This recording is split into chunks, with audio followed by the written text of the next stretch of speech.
Okay, we are live. What's going on, everyone? It is Ben from YGO from Zero here, back with another weekly local stream. We've got a very exciting stream going on today. It's in fiber format, which is very exciting because there recently was a tournament in fiber format, which I just talked about on the channel in my last video. And it was really, really cool to see. So I'm curious to see what people are going to do with those results, whether they're going to play the meta decks, the topped, or whether they are going to, do their own thing. But it is indeed 8 o'clock. I'm going to give it until 8:01 before we actually, get this party started here. But it should be a lot of fun. So it is 8:01 now, so I'm going to start the party. We're going to start the tourney. We're just going to shovel up the seeds here. I got dual monitors set up finally, so I'm doing all this on my other screen.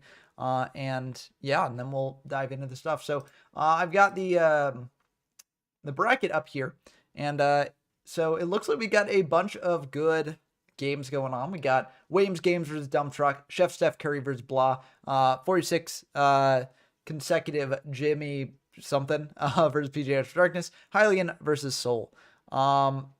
So yeah, some exciting games. Let's dive into DB, see what they're working with there, and see how it goes. But yeah, hopefully this should also make it more easy for me to check the comments as I'm streaming as well. That way I don't have to use my phone at the same time. So hopefully it should be pretty good. It looks like no one has actually gotten into the games just yet, but it'll be pretty exciting here. And it should be a lot of fun. Nothing yet. I did see Soul hosting, so it should be good. And we've also got Dump Truck here as well hosting. Should be fun. Have all you out there watching, have you played Fiber before? Do you want a rundown of the format? Because I could give that if people want. Also, let me know how my volume is, because I've definitely been having some mic stuff recently, so it's good to check if my mic is too loud or too soft. Then let me know. But I'm also going to join the general voice chat on my Discord for people to dive in if they want to. So yeah, should be good. But we got Williams versus Dump Truck here. Both great duelists in this and a variety of other retro formats here too. So it looks like Williams is going to start out with, the God combo, the Gear Freed plus Smoke Grenade. Now, I'm never really the biggest fan of the Smoke Grenade in these Gear Freed decks. I just think it's a little bit cope, and you generally don't need the extra hand rip because you're already playing with 3 hand rips. You've got Comfy, Duo, Forceful. So I feel like you don't really need the grenades as extra bricks, but clearly worked out for Williams here, getting to fire that on the Gear Freed. Rip a Pot of Greed out of Dump Truck's hand. That is brutal. And then going for a Graceful on top of that, getting the hand knowledge so that way they can have an idea of what to pitch here. Very smart play. Pitching a Serpent on top of it. Wow. This is wild. This is about as good an open as you could have, especially for a Gear Freed deck. So great stuff there from Williams here. What is the other card that they're going to pitch B, though? That is the big question here. Serpent's an easy pitch, but it looks like they're going to pitch another Gear Freed, saying you can't clear my Gear Freed, or even if you do, it doesn't really matter. I've got better cards in hand anyways. So Dump Truck's going to draw here, shuffle up the hand, go for an Exiled Force to pop the Gear Freed. Now, there's the question, did Williams know about that or not? Because they did see the entire hand. So that might have been the draw for turn, in which case Williams can have a pretty good idea of what the back row is here. If it was in the hand already, then Williams probably has a follow-up play to this. So either way, they're looking pretty good here. Now, for a warrior deck like Gear Freed, it doesn't have access to Dawn's Luke at this point. So, and going for Harpies as well, the Pro Set Harpies. Driver Greed will be fired here to draw a card. So that's good. Dump Truck's getting another card that Williams doesn't know about. But, Williams is able to stick that Mystic Tomato, not having to fear the trap hole there. Get in for 1,400. And that is absolutely brutal. Bazoo coming down here as well. Maybe going to banish some things and get over that Mystic Tomato. Now, in this format, Bazoo is using its mistranslated version, so you can banish anything from grave, including traps, as Dump Truck just did there, buffing up that Bazoo to 2,200, taking over the Tomato. Now, Williams can get out another monster from deck here, whether it be another Tomato or a Sangan or Witch, etc. There's a lot of good Tomato targets in this format. Looks like they're going to bring out a Witch. It's a little bit worrying for Dump Truck. They can't buff up the Bazoo anymore this turn because you can only use the effect once per turn, but it could signal that a Jinzo is coming down from Williams. Now, something good to know is that a lot of these Gear Free decks are not playing Jinzo because of Blast with Chain, because Jinzo conflicts with that card. But you could potentially play the Jinzo because it is a very powerful card, and you don't really need the Blast with Chains if you're going for Jinzo here. It looks like Graceful getting fired here as well. Makes sense why Williams picked up the Serpent there. I mean, you always want to pick up Serpent, but I think they forgot to last turn. Either way here, they're going to pitch the Serpent there off the Graceful, and they're also going to pitch a Tomato. They're saying, I don't need it anymore. What are they going to do now, though? Pot of Greed, I mean, that is very, very good there. You have to read that Dump Truck probably did not have Imperial Order, else they would have fired it there. So very strong stuff from Wames here. This is just brutal. Dump Truck stabilized a little bit. They've got a good monster here, but Exiled will clean up that monster there, popping the Bazoo. And that Witch will be able to attack in for another 1100, get the 6-turn clock on them. But the important thing here is that Dump Truck is down to very few cards. They've got 3 cards total. Only one of them could potentially be a monster. So it is a bit of a tough spot for Dump Truck to be in for sure. And Erota's getting fired now to get a warrior from deck.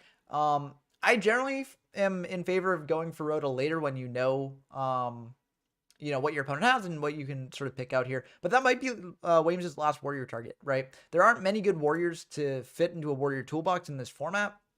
So honestly, Williams could just be on triple Gearfried and 1 exiled here. So they do go for the Rota to get the 3rd Gearfried to hand. And it looks like Dump Truck now has a Graceful of their own. So that'll help them stabilize a little bit, or at least even things out a bit.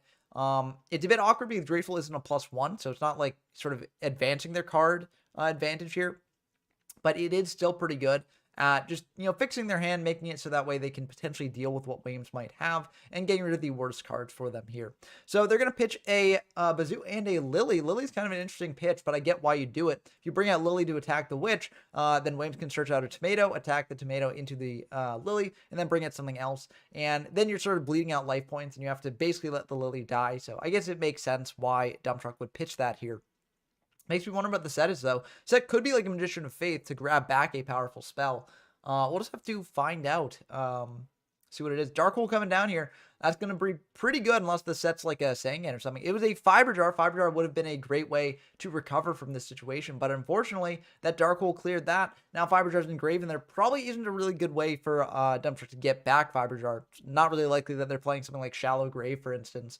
So this is going to be a bit tough for them here. Comfy to rip the last card out of hand too. Williams is just completely brutal. Change of Heart there. Not really the most useful thing for Dump Truck right now, but yeah. A Bazoo is coming down here. Williams has got plenty of fodder engraved to banish for that Bazoo. Get in for 2,500. Put Dump Truck on a major clock. And this is going to be pretty tough for Dump Truck to get out of. There are some cards in their deck that can help them out a bit. But realistically, this game is probably over here. But Williams is going to just pass back to Dump Truck, just leaving that one lone back row there. Dump Truck's got to hope the top deck does something here. But, yep, that's just going to be the end of game 1. So, brutal stuff. Williams got to a major advantage right away. And that was just rough to watch for sure. We've also got History of YG1 versus Steph Curry here. Looks like Chef Steph Curry is playing Gearfried as well. Raigeki just came down, probably clearing the Gearfried. It would... I guess they probably chained Blast to the Raigeki activation and then popped the Imperial Order that was set there. Okay, so that's pretty good for Chef Steph Curry. They are down in life points now, but History of YG1 is also down in life points. Now, History of YG1 does have a Witch on field, which can make this board a little bit resilient to things like Dark Hole and stuff, but it's still ultimately pretty good. And Chef Steph Curry is going to bring out a Kaiku. Look at the graveyard. There are a lot of good things to banish there because just like with Bazoo, Kaiku can banish from grave at this point. So, a lot of good targets to banish there. Kaiku hits in for 7, and what will Chef Steph Curry banish? They're thinking here. They're going to banish a Pot. That makes a lot of sense. And they're also going to banish the Raigeki, and this does happen before the Witch gets a search, because the damage happens before Witch is sent from field to grave. So, Witch will get a search here. And what will it search out? It could search out a Gemini Elf to hit over that Kaiku there. It's searching out a Sangan instead, which might mean the History of YG1 has an Elf in hand, but Comfy's coming down here either way to deal with that. Now, of course, History of YG1 could also go into a Lily off the Rat here. However, that takes attacking into the Kaiku, which is a little bit awkward because you lose 2 cards from grave. However, the swing might be a bit too tempting to pass up. So we'll have to see exactly what happens. So it looks like History of YG1 has 2 MSTs, a Heavy Storm, and I'm not sure they were saying to send the Heavy. I think they were just listing them out. But we'll have to see what they do.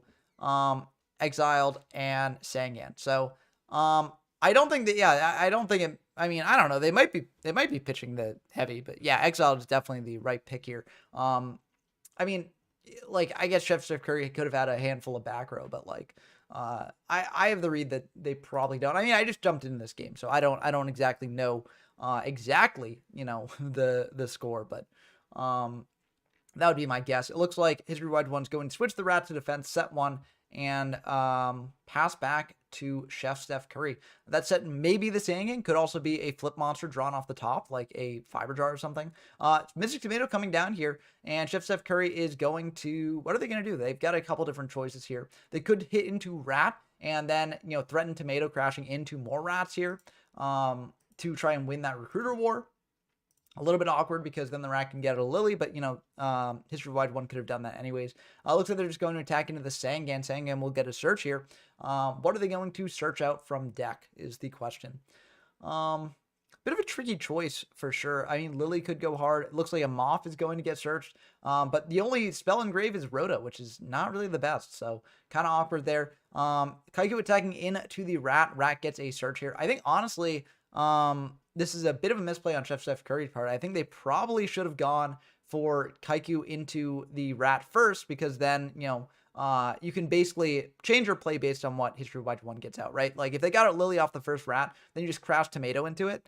I mean, or maybe, yeah, because basically you could take 2,000 twice, and then, if you do that, and if History Wide One does pay for all that, then they're basically losing the game, because then you just crash in with the last thing. Oh, Karibo coming down here. Okay, I mean, the Kaiku will still be gone. But the damage will be prevented. So that's kind of funny. History Wide One's just admitting defeat there. That's kind of wild, but yeah. Because, yeah, 2k damage, and then you attack in with Kaiku, and then, yeah.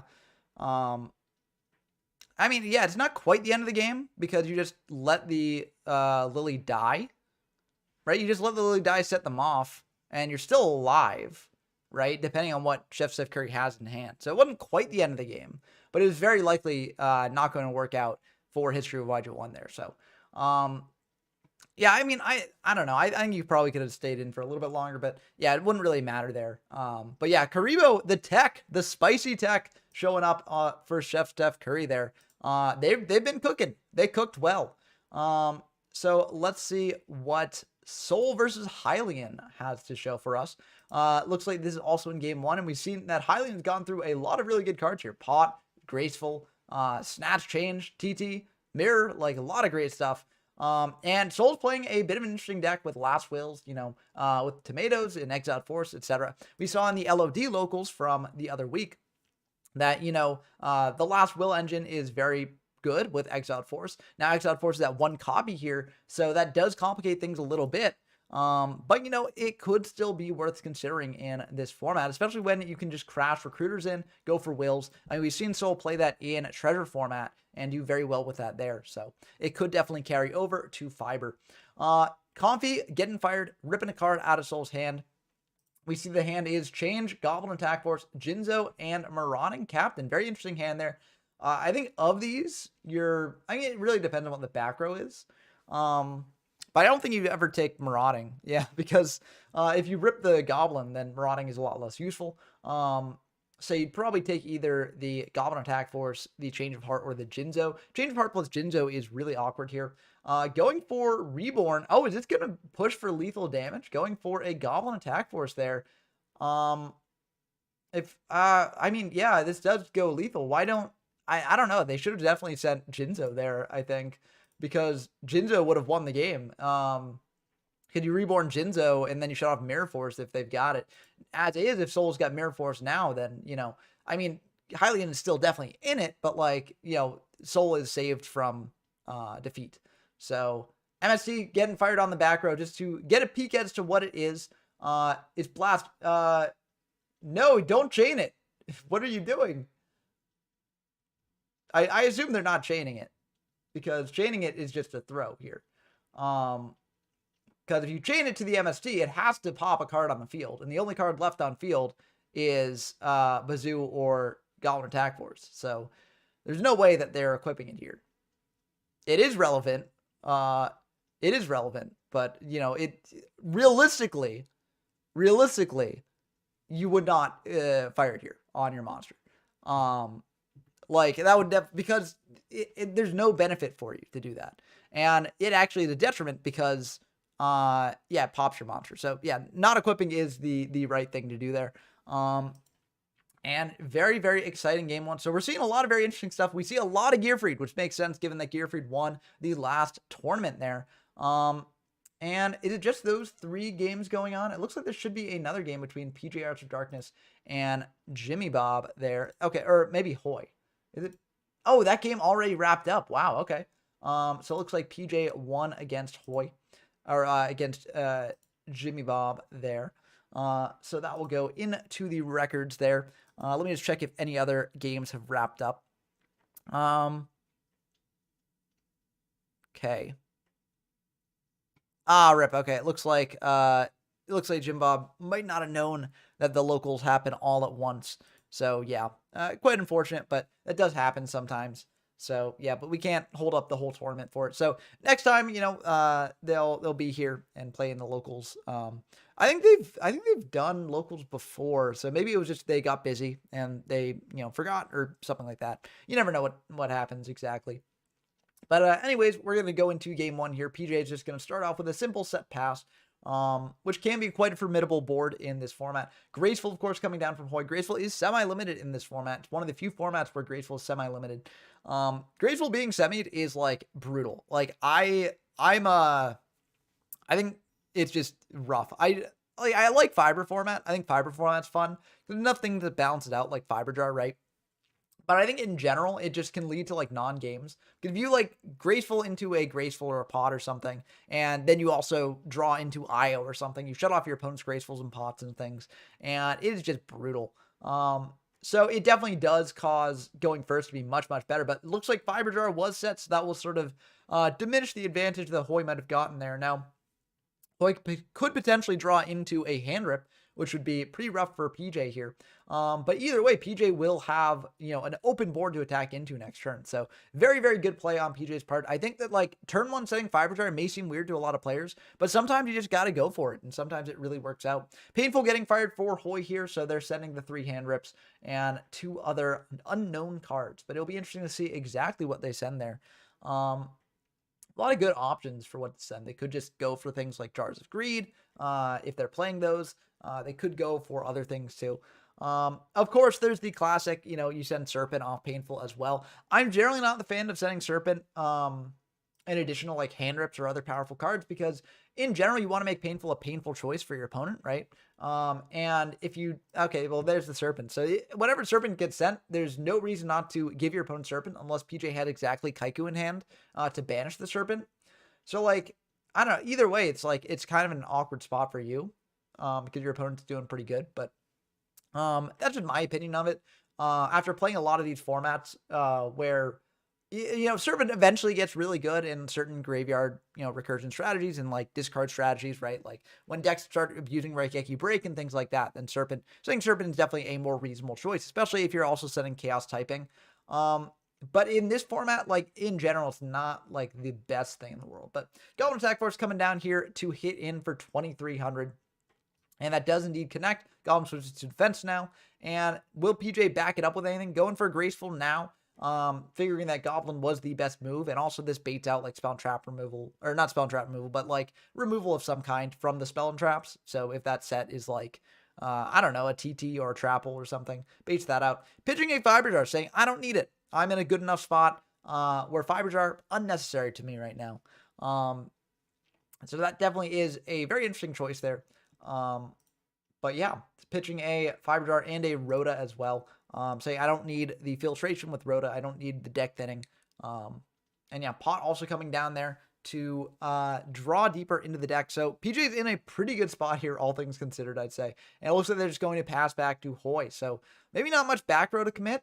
Might mean that they're a bit clogged on monsters now, which might be another reason why they pitched the Rhoda. because they don't need more. But Sangan coming down here to hit over that Goblin. That's one of the best things that Hoy could have summoned out here to hit over the Goblin. Sangan just super, super strong. And Hoy passing back to PJ there. Now, there aren't really any good outs to Sangan in this format, a face-up attack Sangan in this format. There's no, like, DD Warrior Lady, DD Warrior, etc. So you kind of just got to bite the bullet and attack into it. There's no Fiber Jar for PJ here either. Yeah, I don't know. I really don't know about the discarding the Fiber Jar with the Charity. Because, like, the idea is like, you're getting in damage, and then if your opponent does manage to turn the tide, then you set Fiber Jar, and then you reset everything, right? Because Fiber Jar is mainly about, like, damage considerations, right? So, like, a lot of decks, I think, can take advantage of, if they've got Fiber Jar, getting in damage when they can, like, going super aggressive with all their cards, and then just going for the Fiber Jar when they figure that their opponent has either used up removal or, well, I guess Hoy had Red Geki anyway, so it wouldn't matter here. But yeah, and this is going to be 2,800 hitting in to PJ here. So yeah, it's kind of rough for them here, not going to lie. Especially because that Kaiku will be able to banish 2 cards from grave, and they do know that Hoy is on Magician of the Faith, so, you know, you could banish the Pot Graceful, for instance, which would be pretty good. It looks like they're banishing the Magician of Faith and the Goblin here, not giving them any, well, I guess you could bring back the Fiber Jar, but really not giving them many options for what you can bring back if you're bringing back, like, a monster with something like Call the Haunted or something like that. So I get why you do that. But Kaiku can banish anything in this format, so it is good to keep in mind that you can banish spells as well. PJ's got a bit of a decision here. Unclear exactly what they're going to be doing. But they are thinking about this. Again, you know, if their hand is monster clogged, they might have an answer to Kaiku already. If not, or if they don't have an answer to Kaiku, they might just try and set another card, try and get back the Pot or the Graceful. Bit of a tricky choice for PJ here, for sure, no matter what their hand is, because also they don't know what Hoy's got. They know one Serpent, but they don't know the other card there. And Hoy could definitely have ways to turn this game around. MST coming down for the back row, hitting a Skull Lair. Pretty good card to hit there, because Skull Lair can be very annoying to deal with, especially if PJ brings out, like, a Gemini Elf to try and hit over the Kaiku, and then the Skull Lair could have stopped that. So relatively good to hit there. And PJ is going to think a little bit more about this, decide what exactly they're going to do here. Definitely a very important turn, because your opponent has a lot of damage on board. So if they've got another Goblin in hand, you could bring out Goblin attack over Kaiku. But the issue with that is, okay, it looks like Bazoo is coming down. Bazoo can't hit over Kaiku here because Kaiku walls it off. But it looks like Snatch Steal coming down for the Kaiku. So it looks like PJ was trying to assemble lethal line here. Not quite lethal here, but it is still very good. You know, you're getting in for a ton of damage. You're banishing 2 cards from grave. So very, very strong stuff here, for sure. And Raigeki coming down as well. Okay, so this is going to be 25 plus 18. So that right there is already 4,300. So all they need is a way to get one more monster on board, and that's the end of the game. Now, it's a bit awkward because since Hoy banished the Goblin Attack Force from grave, you can't do that. You can't reborn that and go for that. So this is going to be a bit tough, but I figure PJ probably has a lethal line somewhere here. Or maybe not. Or they're going in for 18 plus 25. No ring of destruction in this format either. So that means that, you know, Hoy doesn't have to worry about getting ringed in their draw phase here. But yeah, this is pretty brutal though. It's cutting them down to size down to 1,400. They will go up to 2,400 on the following turn, but yeah, it looks like PJ is going to pass back to Hoy, making this big damage push. But will that damage push be enough? That is the question, especially when that Snatch Steal is giving Hoy 1,000 every standby phase. We also have seen the Walls of Illusion from Hoy, which can actually come up against the Kaiku if that attacks into a set here, trying to let the Bazoo go for game. But it looks like Dark Hole's coming down instead, clearing away the entire board. Basically a 2-for-2 trade there, and bring out a Tomato attacking in for 14. So, you know, very aggressive play, and it did get the Dark Hole out of them. So now there's no board wipes on Hoy's side of the field. You know, Raigeki and Dark Hole both gone. But, you know, the question remains, does PJ have a way to capitalize on that? And, you know, if they do, then they might be winning this. But if they don't, then they could be on the path to a loss here. We'll have to see exactly what they do, though. They're thinking, though. They're thinking.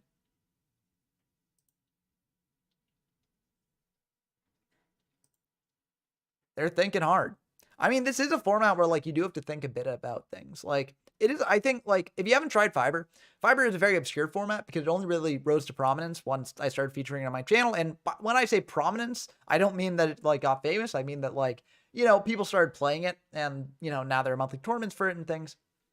But you know, it is definitely, there's a format with a lot going on there. And there's a lot of very interesting considerations to take into account. And, you know, I do think it does have its flaws. Like, no format's perfect, but it is very interesting. And there are a lot of different lines that you have to be thinking of. And you also have to change the way that you think about tempo and things like that compared to a regular format of the game. Because Fiber Jar changes a lot. The aggression that you can get with things like Injection Fairy Lily and having all access to all the hand rips and the, you know, board wipes and all that stuff is very different. So it looks like a Tomato's going to attack into a Rat here, and that's going to backfire for Hoy a bit. They're trying to go for a Mass Sorcerer, get a draw here, but unfortunately it won't quite work. Or will it? We got an Offerings to the Doom here, which will cost Hoy their next draw phase, but that Mass Sorcerer is drawing them a card anyways. So, you know, kind of getting around the cost of Offerings.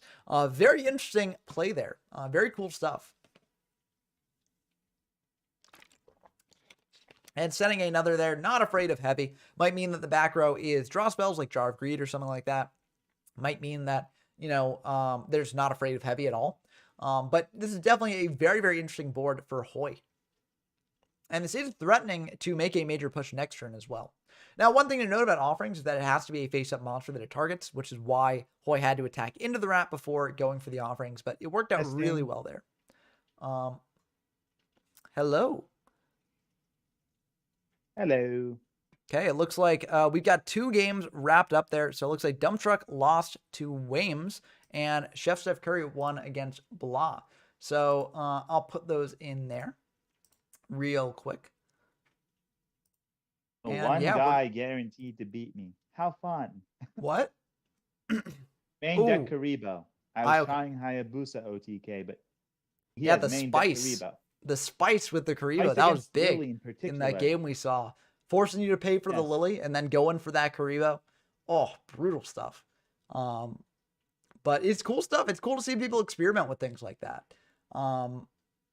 But yeah, it looks like this. Oh, okay, not quite over for PJ here. That Lily will wall things up, even though it can't be used to attack in. But very cool stuff. I think the experimentation with this format is one of the coolest things about it, honestly, because we are in a phase where, like, you know, people are figuring out that some decks, like certain decks are good, certain decks might not be good, but there's still a lot of experimentation as to like what the overall structure looks like and, you know, what improvements can be made to certain decks. If there are any like tech cards out there that people should be playing more of or less of. There's still a lot of things going on, and I'm really excited that the monthly Fiber format tournaments are happening. And that seems to be a regular series over on the Fiber Jar Discord. So very, very cool stuff indeed. Exiled coming down, but there is Prio in this format. So Trap Hole will stop that from being too bad. Yeah, because there's nothing that Exiled would attack into here. So, yeah. So Exiled popping the Tomato. Unfortunately, Prio is a thing here. So if you summon an Exiled Force, you can indeed use its effect before Trap Hole clears it from the field, which is good to remember. It shows up in every format that I've covered so far, and it will continue to show up well into the game's history, into the Zexal era, in fact. Depends on the deck, but yeah, that is true. Ignition effect priority is always true until the Zexal era. I mean, I was talking about Exile Force showing up. Oh yeah, I'm not saying Exiled Force will show up throughout the game's history. I'm saying ignition effect priority is going to show up until the Zexal era. Yeah, so it's important to know about in all those formats. But that's going to be the game 1 there for Hoy versus PJ. We've got some round 2 games though, and a lot of people had buys there. So let's dive into some of those. We got Ryo Drago versus Wames. So let's start with that one. We see Wames again on the Gear Free stuff. Again, drawing the Smoke Grenade. Wow, must be nice. And yeah, Reborn here coming down for Jinzo. Bring that back. It looks like they've got something that they need to check here. Okay. Oh, is it, Yeah, is it like they activated Reborn and then chained Blast to that? I think that's probably it, yeah. But either way, yeah, the Blast will be popped, and then it will pop the Jinzo. So that is indeed how it works. Yep. So that was played correctly. Rhoda here coming down, searching out another warrior from deck. It looks like Rago Drago is also on the Gear Freed stuff. Everyone's on Gear Freed tonight. It's crazy. That I guess people wanted to try the winning deck type. So cool to see people experimenting with it for sure. MST preemptively on the back row in case it's Blast. It looks like a change of heart, so honestly, Rago Drago probably is not too upset to hit that as well. Comfy here to rip the last card out of hand, and that is an exiled. There is the question of like whether you can actually afford to do that, because if Wame's, well, Pot of Greed is something there. But yeah, if Wame's top decks another monster that can actually get in for lethal here, then that might be pretty rough for Rago Drago. Reborn also will do it, especially if it's targeting that Jinzo. And yeah, that probably will wrap things up. Even if it's an offering to Doom set, which we saw in the last game, offerings on like the Jinzo, for instance, would still lose you the game because then you wouldn't draw there. So very, very cool stuff there. So let's dive in to Danny versus Chef Steph Curry. Yeah, it looks like Hylian versus Soul is still going on as well, so we can dive into that later as well. But I want to see what all the new players are playing. It's almost over. What? By the way. Oh, the Soul and Hylian game was over? It's in the basically the start of, not the start, but like a bit into game 3. Oh, well, yeah. But it's looking like Hylian has the advantage right now. Yeah, but I was more talking about like when it's over for them, when we can see the that Kesh is on as well, because Kesh hasn't shown up in the locals yet. But we'll dive into that after, if the Hylian vs. Soul game is still going on, we'll dive into that after we watch the first game of Chef Steph Curry and Danny Droid here. But Painful is going to be very good, especially after some Gracefuls, a Comfy, a Forceful. Oh my goodness, this is some wild stuff here. Or maybe they might have... Oh, this is what they're sending off Painful. Yeah. Okay, I misinterpreted that for a second. But yeah, they're sending Forceful, a Comfy, an Exiled, a Graceful, and a Snatch. Might mean that they've got Duo in hand. Might mean that they want to leave it in deck for later. Could also mean that they're not playing Duo. Although I think in this format, playing Duo is a good choice. I mean, there is the fact that it does conflict with Fiber Jar, because, like, you know, you fire Duo, it gets rid of cards from your opponent's hand, but if they keep a Fiber Jar, then they can reset everything. So the card advantage isn't really as important, but it looks like they are indeed playing the Duo, and I think that is correct. I think it's overall correct to play Duo in this format. But yeah, it rips out. What is it ripping? We'll have to see. Hits a Kaiku. That's a pretty good hit, all things considered, and also hits a Rhoda as well. So Chef Steph Curry might not have, you know, they might already have aggressive pressure in hand, or I don't know, they might just not really need the Rhoda there. I guess the Tomato will give them field presence either way, so it makes sense here. And bringing out a Tomato there. I wonder if we'll get to see the Karibo tech in this game as well. I hope so, because that was hype, honestly. Seeing that Karibo come down, whew. Always cool to see spicy stuff like that win. Yeah, looks like Danny's just going to pass back, leaving that Tomato up in the OCG artwork. I know we've had this debate on the channel before in the comments, just in past streams, talking about which we prefer, the OCG versus the TCG. I'm always a TCG art Tomato guy. I think it's just much more intimidating when it has teeth. But, you know, I respect the OCG art. It looks more like a pumpkin, but, you know, it's still, like, fun and charming in its own way. Ooh, and you never want to see this from an opponent. You never want to see them say think here. That's going to be a bit worrying, because it could mean that Chef Steph Curry potentially has a lethal line. It could also just mean that they've got a devastating line for their opponent. So definitely a scary thing to see in Danny Droid's shoes for sure.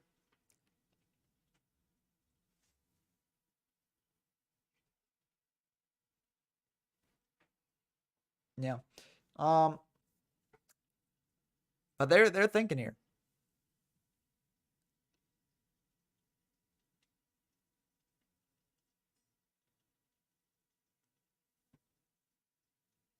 Yeah, I don't see anyone in chat right now. So if you want to leave a message in chat just to make sure, like, my YouTube isn't glitching out, that would be appreciated.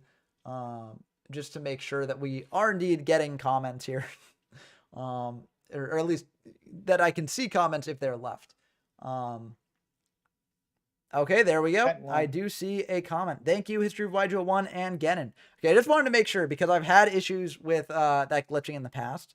Oh, awesome, Genin. Okay, let You're me welcome, check. by the way. Okay, let's see. Rip. I see that there's some issues for a mod here. Yeah, I'm fine with that. Okay.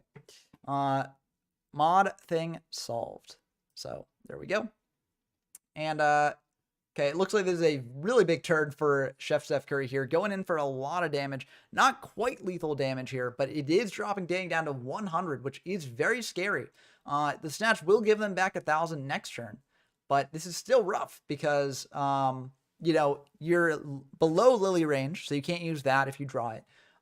You're within Cannon Soldier range, so if Chef Steph Curry is playing Cannon Soldier in the deck with the tomato there, then there's very easy lines for your opponent to do that.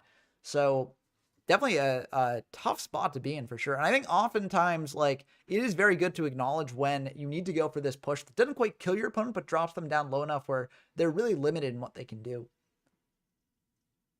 So I think this was a very good No move on Chef premature Steph Curry. burial anymore. What? No more hand rips. Yep. No more premature burial. No more hand rips. Yeah, well, Because Sentry has been banned. yeah, Premat Now is there's a one-hand unfortunately dead Snatch for steal. Danny here. Either way, like even if they did want to pay for it, you know, no monsters engraved to pair with it unless they draw into like a graceful or something. I think the best thing that they could do here, yeah, if they got MST, they could pop the Snatch, and then they can attack the Gemini Elf into either the Gearfried or the Kaiku. Like that. What? Like that. Yeah, yeah, that's what I'm saying there. But so you can attack the Gemini Elf into the Gearfried or the Kaiku there. To get rid of that, so even if your opponent crashes the tomato and fetches out a Cannon Soldier, you're not potentially dead because they still need to have another monster in hand. But either way, it's like you're in a really tough spot for Danny. Could summon another big monster, just clear both of them. Well, yeah, but if they've got that monster, you're dead either way, right? Snatch coming down on the Kaiku most likely, yep, and the Kaiku could potentially crash into the Gearfried there. That is an option. You could also just want to keep the Kaiku, just have it around. Going for Bazoo as well, banishing a bunch from grave. And I think you just kind of do have to go all in like this because Raigeki or Darkhole just does kill you here, right? Like, there's not really a way around that. So, I do like just committing everything here because you kind of have to commit everything. Now the question is, are they going to crash the Kaiku into the Gearfried to play around an MST of Steph Curry's own? Or are they just going to just go very aggressive here, being over the Gearfried with another monster and attacking into the tomato with their other stuff? So looks like they are indeed going to beat into the Gearfried with the Gemini. And now they're going to attack the tomato with the Kaiku here. I think I mean, it depends on what you want to banish here, but you could have, I guess, attacked him with the Bazoo first and then got him with the Kaiku, so that way you have one more option of what to banish, but it shouldn't matter here overall because the double tomato is not probably what you're wanting to banish here. So yeah, you probably want to banish some of the spells. Yeah, so it looks like Reborn is banished there. Boys Heart, I'm glad you're enjoying the stream so far. But yeah, it looks like that's going to get bazooed into. And which is going to get fetched out there from deck, and which is honestly a pretty good option for Steph Curry. There's a lot of things that they can go into here off this witch once it does get destroyed. They also do gain 1,000 here from the Snatch, and there are many ways that they could have to deal with this board. So definitely a very, very interesting situation for Steph Curry to be in. Also, if they've got like heavy or something, that's really good. Yeah, I think Chef Steph Curry still is in a very favored position, but Danny did stabilize a little bit, and this is kind of what they needed to do. The scary thing is that if Chef Steph Curry draws into a variety of things, then the game just ends for Danny. So, yeah, very, very intense stuff. And oftentimes, fiber format games can be very intense because you kind of do have to know when to get aggressive. And once someone does go really aggressive, then the game is thrust into the end game really quickly. And then you've got to play completely differently from how you normally play. So I think that's one of the coolest things about the format is like the shift in tempo. Like in a lot of other formats, like the tempo is generally pretty set, but in Fiber, I think there is a lot more variation in that, and you have to really decide like when you want to dictate the tempo a certain way or not. So MST is coming down for the snatch there, popping that, and then the Kaiku will get turned back to Chef Steph Curry. Unfortunately, that won't be able to clear the Elf, and the Elf will be able to clear that next turn, but you're also decreasing the damage that Bazoo is going to do to you here. Chef could also have another thing in hand to deal with this board a bit. But it looks like they're just going to switch the Witch to defense, bring out another Gemini Elf. Okay, that's pretty good. Gemini Elf does eat a trap hole here, though. So that's unfortunate for Chef Steph Curry because what you'd want to do is crash the Gemini Elves together, then the Kaiku deals with the Bazoo next turn. So, unfortunately, their plan was a little bit foiled here, but I still think they are in a better position than Danny here for sure. Even though, you know, Danny does have one more card here and they're going to be drawing another next turn. I do think that this is still ultimately Chef Steph Curry game to lose. But I mean, if anyone can put them into that position, it is Danny here. So Danny's going to drop, and definitely a bit of a thinker here for how to go. Well, not Change of Heart, but Graceful Charity is definitely going to simplify things quite a bit. Draw in 3, pitch in 2, and yeah, pitching a Serpent on top of it. So that's pretty good as well.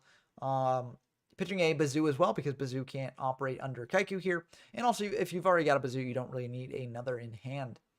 So this is ultimately very good for them. They can just hit the Gemini Elf over the Kaiku, hit the Bazoo over the Witch there.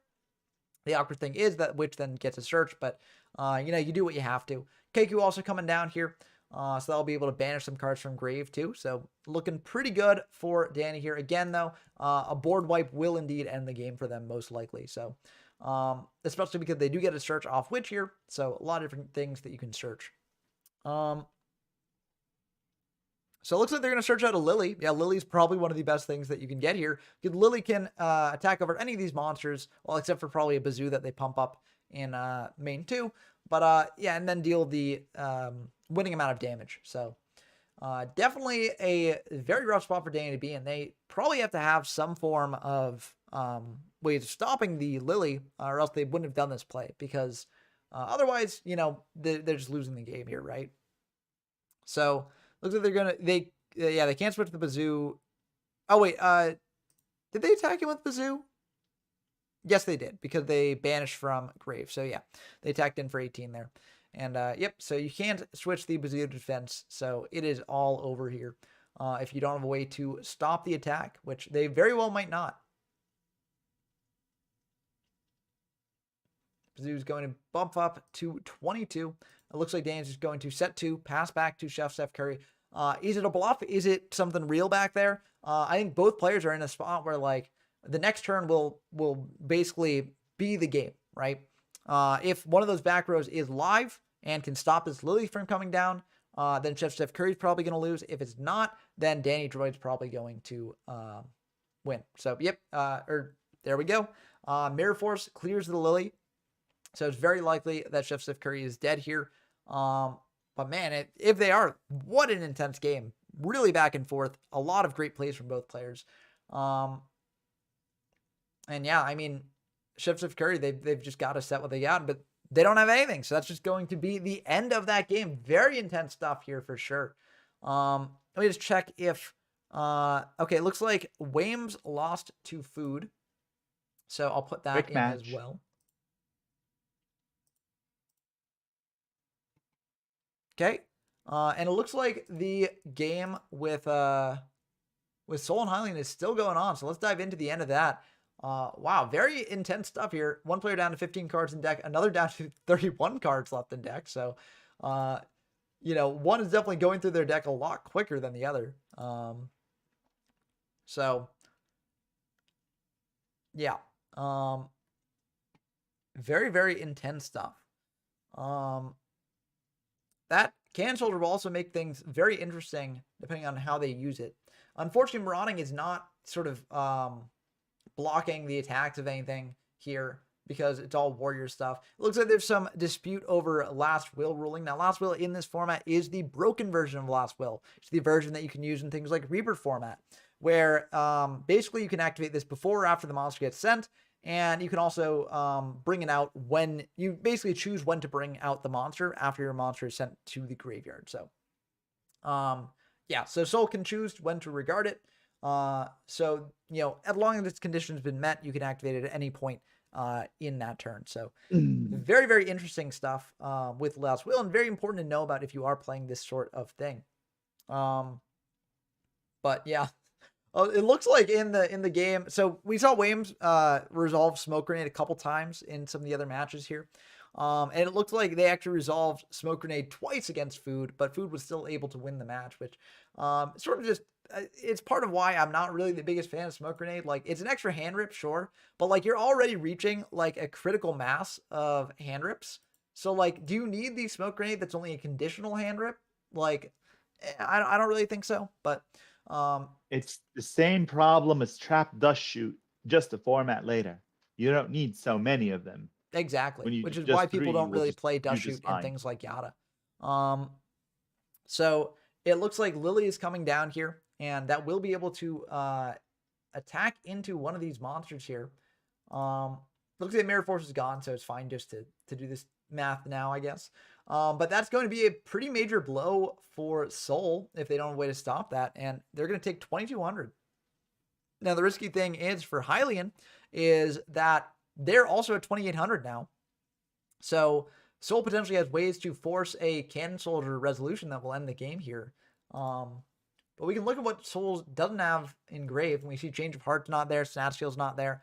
So a lot of good things to pair with the Cannon Soldier there. I think, honestly, if I was Hylian, I probably would have attacked the Injection Fairy Lily over the Cannon Soldier. But I guess if Soul takes control of the Lily, well, I guess you're not dead if you attack over Cannon Soldier instead of Marauding, because they can change her Snatch Steal, but then they can't use the effect to pump.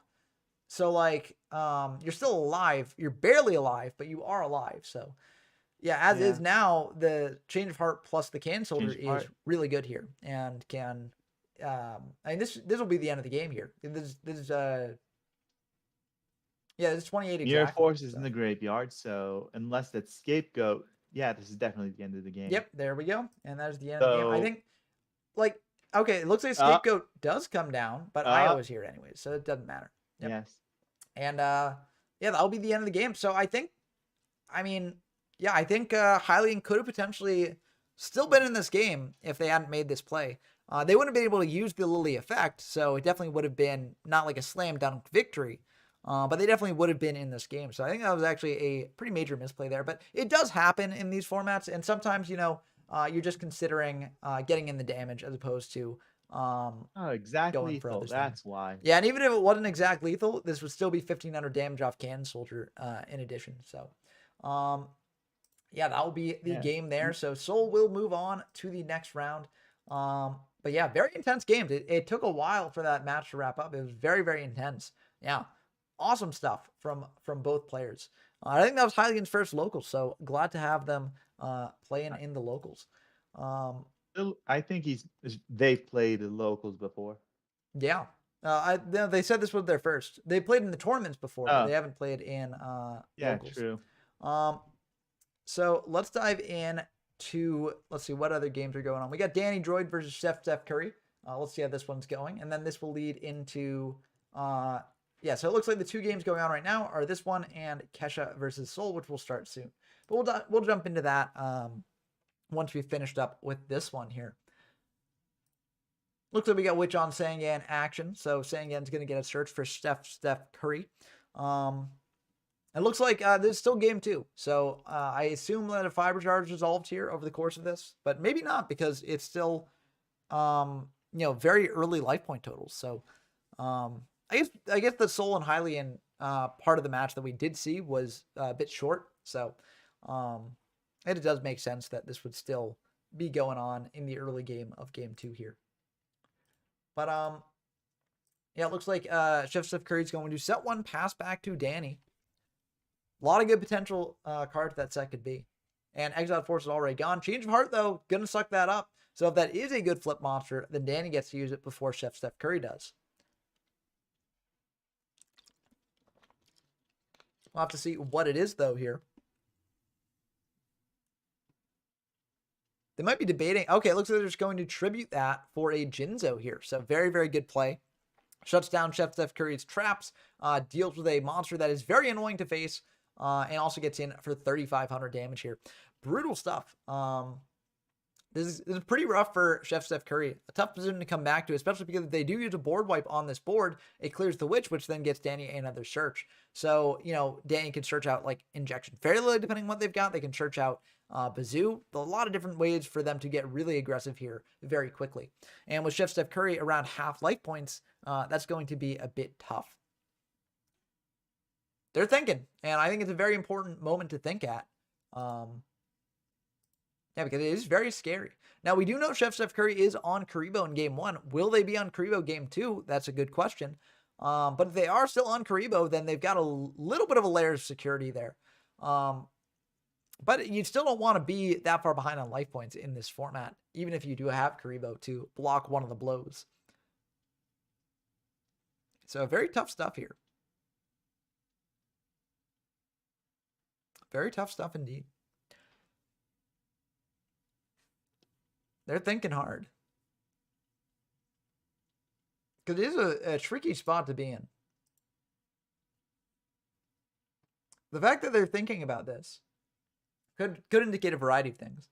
Could indicate that they don't really have a good way to deal with this board, and they're thinking about what to sort of commit to field to protect themselves. It could also mean that they do have, they need to do math. Okay, but it could also mean that they've got a potential OTK. That would be kind of wild, but there are ways that you can do it. If you got Change and Snatch, plus some additional cards, then that could potentially be the end of the game here. So, very intense. They could also just be calculating, like, what they're going to take here. Raigeki, Change of Heart, Snatch Steal. Yeah, it would probably be Change of Heart, Snatch Steal, and things like that, if they're doing math. Because they need a way to, there's Snatch Steal coming down on Jinzo. Yes. Is Danny going to preemptively fire your MST if they've got it? That is a good question. Looks like they're just going to take it there. So if the set could still be MST though to pop that. Yep, looks like Change as well on the Witch. That's 3,500 damage already. So that's half of Danny's life total. But do they have a way to get the other half as well? Reborn. Lily, that gets them down to 100 life points. And it looks like they're going to go for the same play they made last game. Getting Danny Droid down to 100 life points exactly, and hoping that that is enough. Now, oftentimes it is enough, so that is very good to consider. I think this is honestly a good play because Injection Fairy Lily is so tough to deal with. But it could very easily backfire for Chef Curry if Danny has a Dark Hole here, can wipe the entire board, and then go for Bazoo off the Witch. Then that will be the end of the game for Chef Curry if they don't have any way to stop that. So, alternatively, an MST or Raigeki will do it as well. Yep, that would be pretty bad for them because then, the Lily, they'd have to pay for the effect, but they can't do that because then the other monster attacks in and hits over it. So either way, you're kind of damned if you do, damned if you don't. Or actually, if they do have the MST, then goes up to 11. So actually, you can pay for it and still win. So actually, that's not really as big of a deal because if you MST the Snatch, then try attacking into the Lily, then Chef Curry just pays 2,000. You lose 1,100 at minimum because Jinzo attacking into it would be 1,100 damage. So actually, the MST and the Heavy don't quite do it, but there are many other cards that do it. And MST plus Heavy plus another card to deal with the Lily would definitely do it. So definitely a variety of options for Danny, but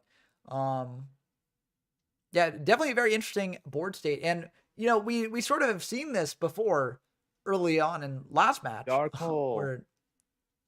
Dark Hole. Yep, and that will be probably the best thing they could have here because then you go into like Bazoo and try and win the game that way. So yeah, I mean this is why I mentioned Dark Hole before because like this is the worst thing that you could see as Chef Curry.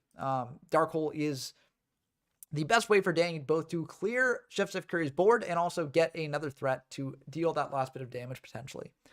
Now, will they go for the Bazoo here, or will they go for something a bit safer like a Sangan? Sangan might not even be that much safer because they're only at 1,100 life points. So do you go for something like If that? he has Duster, if he Well, has Harpy's Feather Duster, then it well, might be yes, if worth you have trying, Duster, then you just go even for Bazoo and win the game. But, if there's no IO. well, yeah. There's But a either then, lot you that probably can just go right commit or wrong. Bazoo and try and attack in if that's the case. It looks Oh, like they're there's going to play it a time bit there. safe, bringing out Sangan instead of a Bazoo here. Just trying to poke in, but also get another card to hand. Oh, they're going for Lily. That Why? is interesting. That is, I mean, I think they might have miscalculated here. I think they might be thinking that they could use the effect, but they cannot They use the had effect the here. life points and Yeah. they didn't. So definitely a rough play there. Attacking him for 400. That's all they can really do here. But yeah, that was probably that was maybe a game losing misplay. Unless they've got a way to stop this. Maybe the Lily was intentional. But yeah, that's just rough. That's really rough. But it looks like Chef Steph Curry doesn't have a way to stop that. So, maybe it worked out for them. Lily can now go to defense and act as a small wall. Yeah, and Sangan is a 2-turn clock on this, so you don't need to attack him with the Lily every turn. TT's coming down here, but you do get the search off Sangan, so that is something at least. The fact that was the new set maybe indicates that the old sets aren't really the most good thing in the world, but it could also just be that they've got a Mirror Force in the back, or they didn't want to waste on a single Lily. So, Danny will get to view their deck, pick up something good from there off the Sangan. Picking up a Serpent. Chargeless Lily, even more than that. What was even more than that? A chargeless Lily. Well, yeah. Can't pay the life points. Yeah, exactly. So, because if it was a live Lily, then you would use Mirror Force on it, but you can't do that if it's not live. Harpy's finally drawn here to clear up the back row. We'll get to see exactly what was in there. MST coming down to sort of make this a bit worse of a trade for Danny here. Hitting a TT, that's pretty good. And it looks like Mirror Force was in the back row there. So, very good hit off the Harpies. And then a Mystic Tomato coming down as well, hitting in for 1,400. And this might just be the end of the game if Chef Steph Curry doesn't know a way to deal with this. If so, brutal stuff. Chef Steph Curry got into a really good position in both games here. Got their opponent down to 100 life points, only to lose it all in the end. But Dark Hole will clear up that tomato, and it looks like there is one more back row. So at least that back row will hopefully be able to help them out for a turn here. We know that Danny has Serpent. Yep, we do, but Serpent doesn't kill this turn. It's a 2-turn clock, and Danny might not want to commit the Serpent because, Kaiku will just be good enough to win the game here either way. So, yeah, very intense stuff.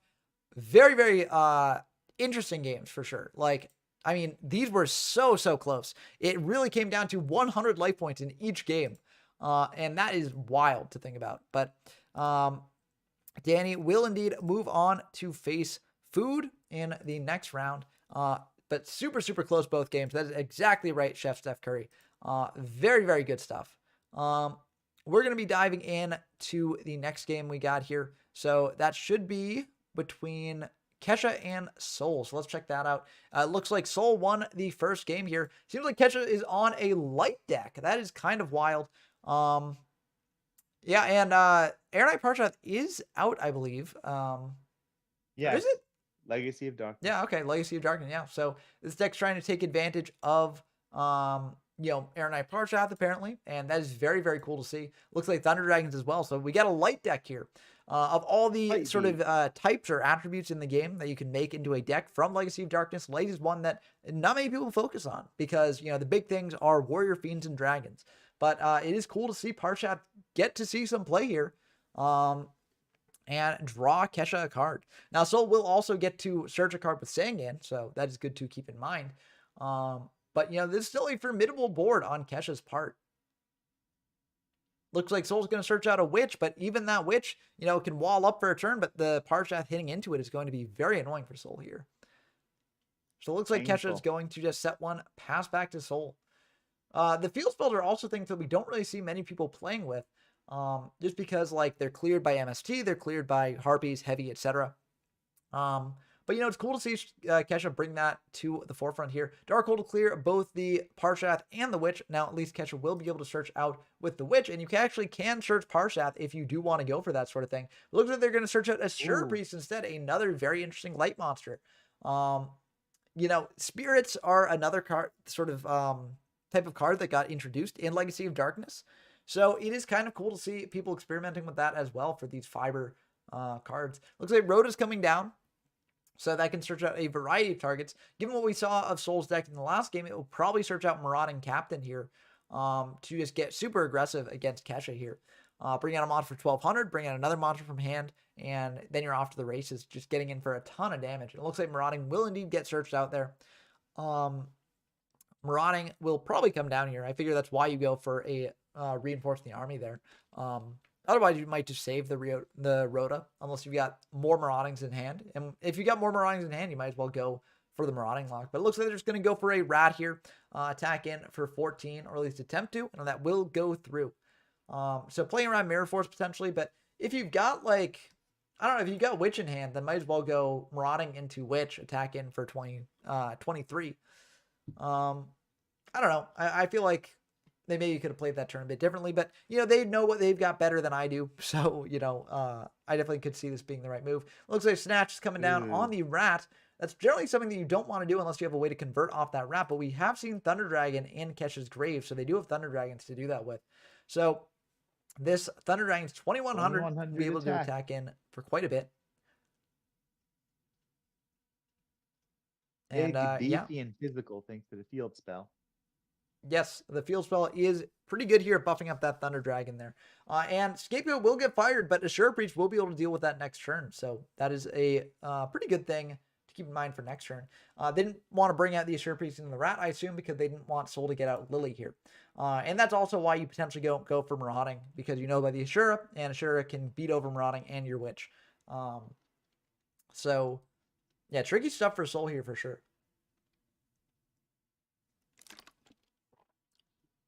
Kind of interesting to see Assure Priest in a deck with so many tribute monsters, but it might have been sided in against Soul's deck in case they were playing the goats or something like that. So, potentially, yeah. But very, very cool stuff. Very cool to see people cooking. We've seen a lot of chefs in the kitchen here, in this locals today. So very, very cool stuff. We're doing. We have a general idea of what's tier 1. Well, as I was saying, I feel like the people figured out like the different decks that you can play, although Kesha's on something that we haven't really seen before. To me, that's not really quite true. But what we don't really have a good idea of, in my opinion, is what the sort of like meta structure looks like, right? Like we've seen some decks win tournaments, like Gearfried won the last tournament, so we can assume, okay, this deck's probably in tier 1, even though it can do bricky things occasionally, right? So that probably brings it up above tier 2. But what about something like Recruiter Swap? What about something like Fiend? There are still a lot of decks out there that people are testing out, and they've done like somewhat well within tournaments, but they haven't quite made it all the way to top cut. So will those decks be tier 2, or as they get figured out more and as the format gets figured out more, will they rise to tier 1? We don't quite know that yet. So I still think we're in a very exciting period of exploration for the format, where there's still a lot of open questions and still a lot of room to explore and a lot of room for people to make their mark on the format. What I was trying to say. What were you trying to say?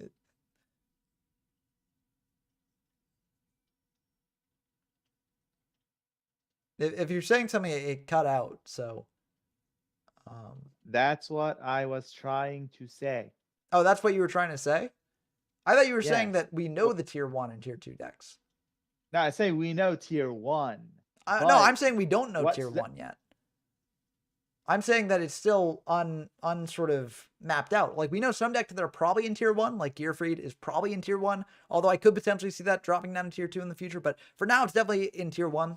We've seen enough people playing it in this format as well. In this tournament, that's probably there. We know that the sort of like Beast Spellcaster good stuff deck is probably tier 1 as well. But, there's still a lot of room for experimentation. I could definitely see a lot of decks rising into the tier 1 spot. So I don't actually think we know tier 1 yet.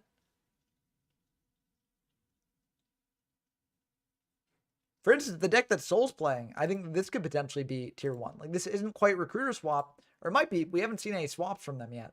But I do think that like playing with Last Will and trying to break that card is definitely something that could give a deck an edge in this format and be very good. And I was talking about, we know tier 1. It was on the general idea of what's up there. Like, the standard list would be up there because it was in the last format and nothing has really changed to change it. Gearfried is performing at a tier 1 level at the moment. But what we don't know is what's below that. Tier 2. No, but we don't know the rest of tier 1 either, is what I'm saying. Because part of the fact of not knowing tier 2 is because we don't know whether certain decks that might be considered tier 2 right now are in tier 1. So I personally, this is just from seeing the format develop over time and seeing what people have been doing with it and things like that. And also playing the Gearfried deck and feeling like the Gearfried deck still had, 1, room to improve, and 2, still had a lot of weaknesses that could, TT is huge there. That's wild. Very, very good discipline waiting for the TT there. But I'm saying that, like, I personally feel like the format is very wide open. There are certain decks that are probably in tier 1 that we can sort of figure out, but we still don't know the rest of tier 1. We don't know, we don't know the general structure of the metagame right now. Hat coming down, another great light monster, ripping a card out of Soul's hand. This is especially brutal for a combo deck, which Soul is kind of playing with the Last Wills. So rough stuff here for sure. Hitting the Witch, that is a brutal hit. Soul probably wanted to keep that Witch in hand, search out other stuff. Yes. And now we know Kesha has an Asura Priest, so having a white magical hat out there establishes a monster on board, so it's not a disaster. Yeah. But now... and MST as well. Yeah, MST on the Luminous Spark. You can indeed use quick play spells the turn they are set in this format. That changes in Yata format. So Fiber is the last format you can do that. And this makes a lot of sense. They were hoping that they'd attack in with the hat into the Marauding Captain and then lose that hat there. But as is, the Assure Priest is just going to hit into the Captain either way. And then Hat's just going to get in for a clean 1,000. Won't rip a card out of the hand, but still Soul's in enough of a bad spot. Kesha's got so many cards up on them that this is probably not going to work out well for Soul here. There are always cards that can get the mech into it, especially in this sort of DM era format here. But... as is going to be pretty rough to claw Soul's way back from this. So rough stuff. The good news is white magical hat is tiny. Yeah, exactly. So, there's a set, which means white magical hat will probably not clear that because we know that Sangan is in the graveyard. It could be Serpent. So it looks like it's just exiled. Yeah. I don't know. I feel like with Exile, you just summon Exile, pop the hat, because you're taking, you're taking 700 less damage here, but Asura Priest ultimately can't establish itself on the board. Yeah, I know that, but white magical hat. I think you just need to clear monsters here. But I guess Tomato will be a way to clear a monster, but the Force will come down and deal with that. But that's going to be the end of the game there. So yeah, either way, it was probably going to be over soon. But I think that. Well, I don't know. There was nothing Soul really could have done there, but I do think that summoning the Force, popping the hat was probably the better play, but it didn't matter there either way. But very, very cool stuff from Kesha and Soul. Both of them are playing really cool decks. And I believe we've also got Riot Dragon versus Danny Droid going on at the same time, and this game just started. So very cool stuff there. That's going on there.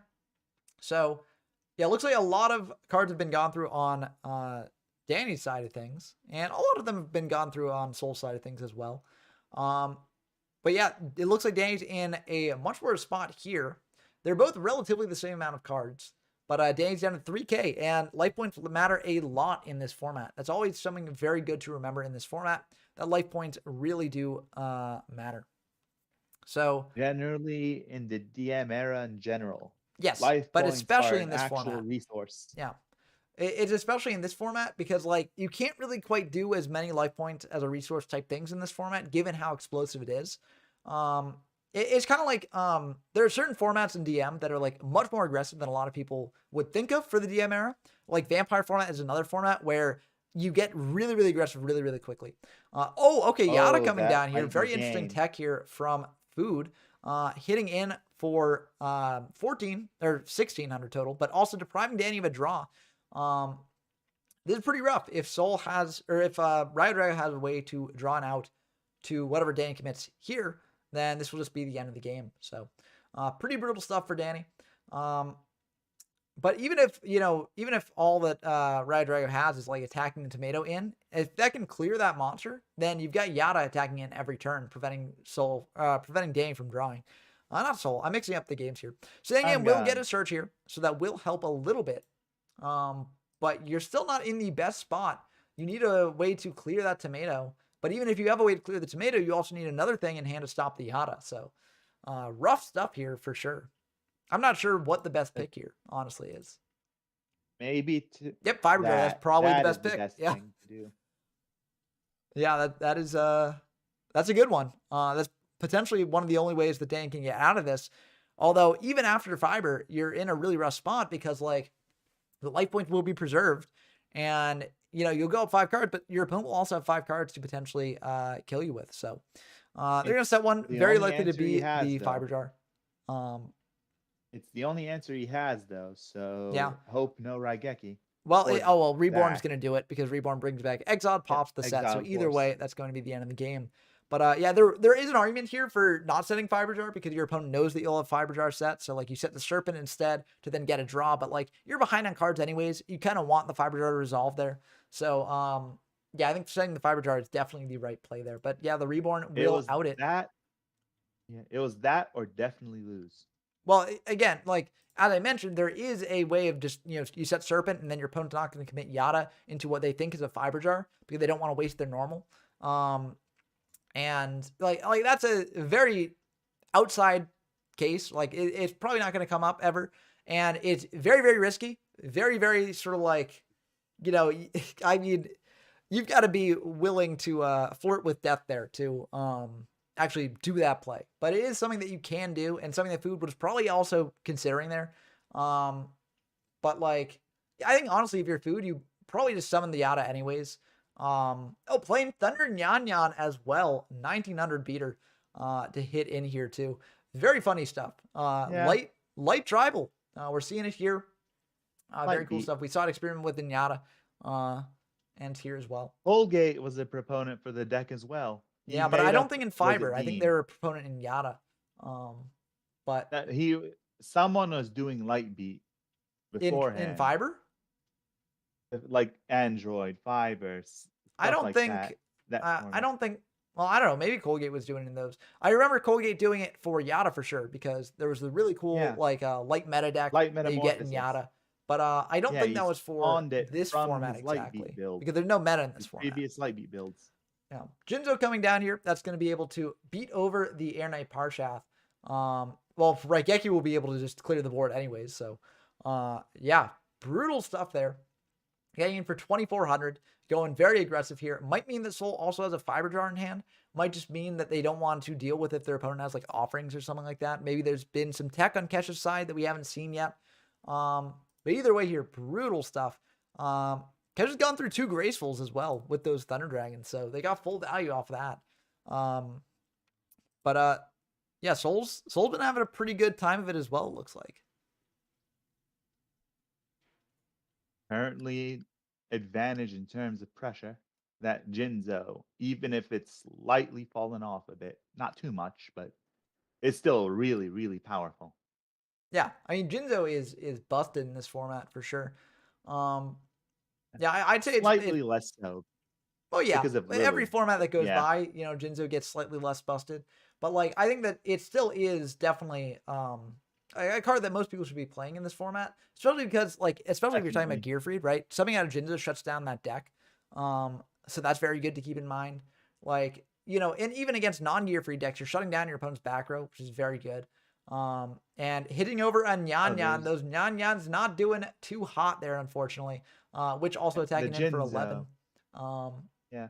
But however, it did a good job at bluffing. He attacked with Jinzo instead of Witch. So yeah, I mean, either way, though, that it is still a bad spot to be in. Like, the Witch is constant pressure on Kesha.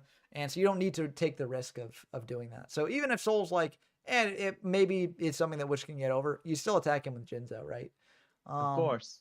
I'm just saying that it did its job. It preserved life points. Yeah. Well, that's why they said it there. But and hitting a fiber Ah, jar with the exile is brutal. Oh, actually, that's just the end of the game because GG's. yeah, you just reborn back. You know, whatever you want to really. Yeah, Lily works too. Yeah. Oh, catcher only plays 4 traps, and it looks like they drew all of them. Oh, that is brutal stuff. But yeah, that's how it goes sometimes. That's Yu-Gi-Oh for you. And yeah, it looks like Soul will be moving on to the next round with their sort of last will combo deck facing off against Hoy there. Very, very good stuff, though, from both players. It's just been cool to see all the cooks in their kitchens today cooking up that spice, the spicy locals. We got Rayo Drago versus Danny Droid. Let's dive into this one here.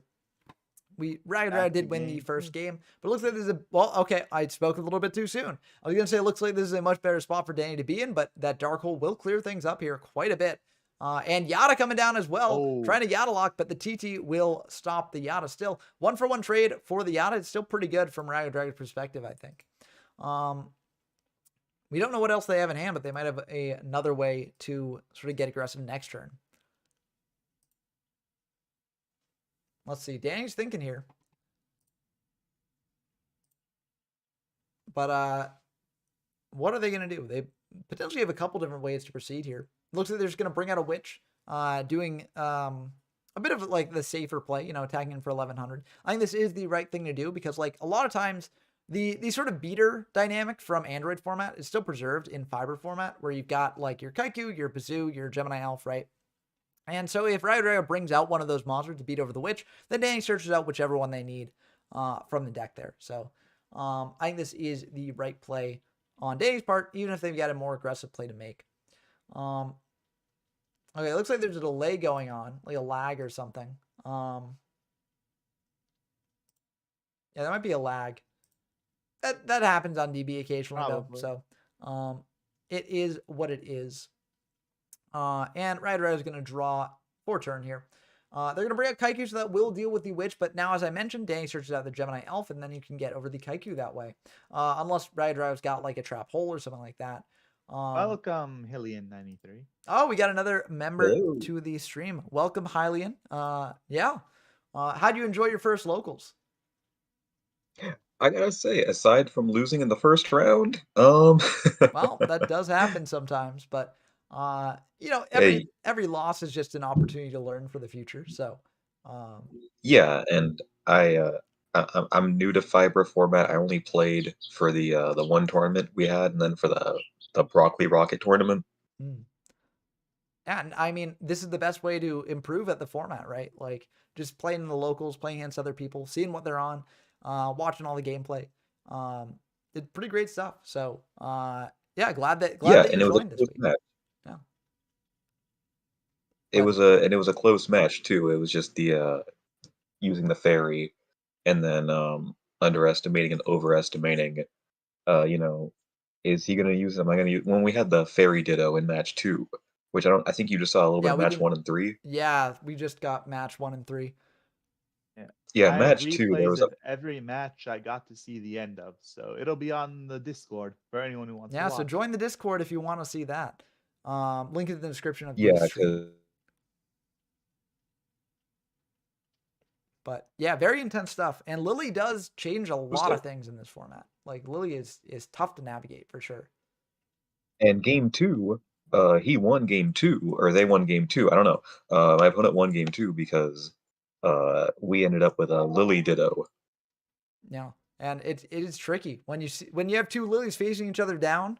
It can get scary awfully quick. Yeah, because he did a maneuver where he paid 1,000, so I thought, okay, I got the advantage. But then he played something else, so he ended up attacking something else on the field. So then that ended up buffing him. So then I thought that 1,000 point advantage had me, so I kept doing it. But Yeah, but nope. occasionally it doesn't work like that. And Fiber is just a very interesting format. Like I mentioned a couple times on this stream, and I think in other times when I've talked about Fiber, like the tempo for Fiber is very interesting. It's very different from a lot of other formats. Because like you can play the sort of just like watching the life point totals go down one after the other. And if you're ahead in life points, you're ahead in the game. But because of Lily and because of a lot of other explosive cards here, the games can just end in a flash like that. And so, I mean, we're seeing that now. We saw Snatch plus Change of Heart there, ended that game there. So, you Yeah, know, it and I'm really, still glad though. But to answer your initial question, I enjoyed it. yeah, I I'm definitely glad. enjoyed it. I'm glad I joined, and it's just every time it's always either I'm working or I'm just in the middle of my errands or I'm out at like other priorities at the moment. I'm like, damn it, I could try to sneak in some Yu-Gi-Oh right now, but Yeah. And I mean, real life always takes precedent, I think. But I try and mix up the day that I hold these on. I haven't held one on Saturday for a while, so it's good that we, get people like you who haven't been able to join on the Friday or Sunday ones and getting you into the locals. And yeah. yeah, and it's like, like Jim Bob had the misunderstanding, probably thinking it was a multi-day event. Yeah. Well, that's something that we've And encountered before in the past. I need to be more clear about that, uh but hopefully over yeah, time. and I didn't want Yeah. yeah, I didn't want to interrupt my opponent by being like, yeah, I can join, and then realize 10 minutes into the game, wait, crap, I can't join. Bye, guys. Oh, yeah. I mean, that's definitely happened before. Um, so yeah, it's always unfortunate when it does happen like that. But Yeah, and I don't know if I mentioned this to you, but I don't want to take time to promote other stuff. But I have been talking around to getting that first tournament of mine up and going. oh yeah, is that the Yugi Kaiba tournament, the Food Bowl, or is that a separate Yugi The food Kaiba tournament? the food bowl is a foods thing. Mm, I'm also gonna be doing a tournament in the Yu-Gi Kaiba server. nice. We're talking about it. I'm gonna be putting up a pretty big prize cup Oh, that's just to exciting. see, yeah, Ooh, just to see how many people that entices. Because I'm already promoting, or I'm already funding the food bowl. yeah. No, that's why I Oh, actually thought that was like what your tournament had turned into, because No, we just talked. We That was part of a deal. We had a deal where I'm like, okay, cool. I will fund your tournament if you help. If you help me put mine together. yeah. But yeah, feel free to promote that here or on the Discord or wherever because um like I'm here to try and spread the word about all these old formats and try and get people playing them. So whenever there's a tournament going on, if I can spread the word about that, I'm happy to spread the word about that. So uh Yeah, and yeah. Oh, and speaking of spreading the word about and the these formats, in the chat, JUC asked, what is fiber format? Because it looks interesting. So fiber format is basically the TCG format right after Legacy of Darkness here. And it's after the following limited list. So things like Injection Fairy Lily, Exiled Force, those are all limited now. But it's a very interesting format. Very aggressive because you've got things like Lily just getting in a ton of damage all at once, and you've got like Raigeki, Dark etc., all limited and not banned.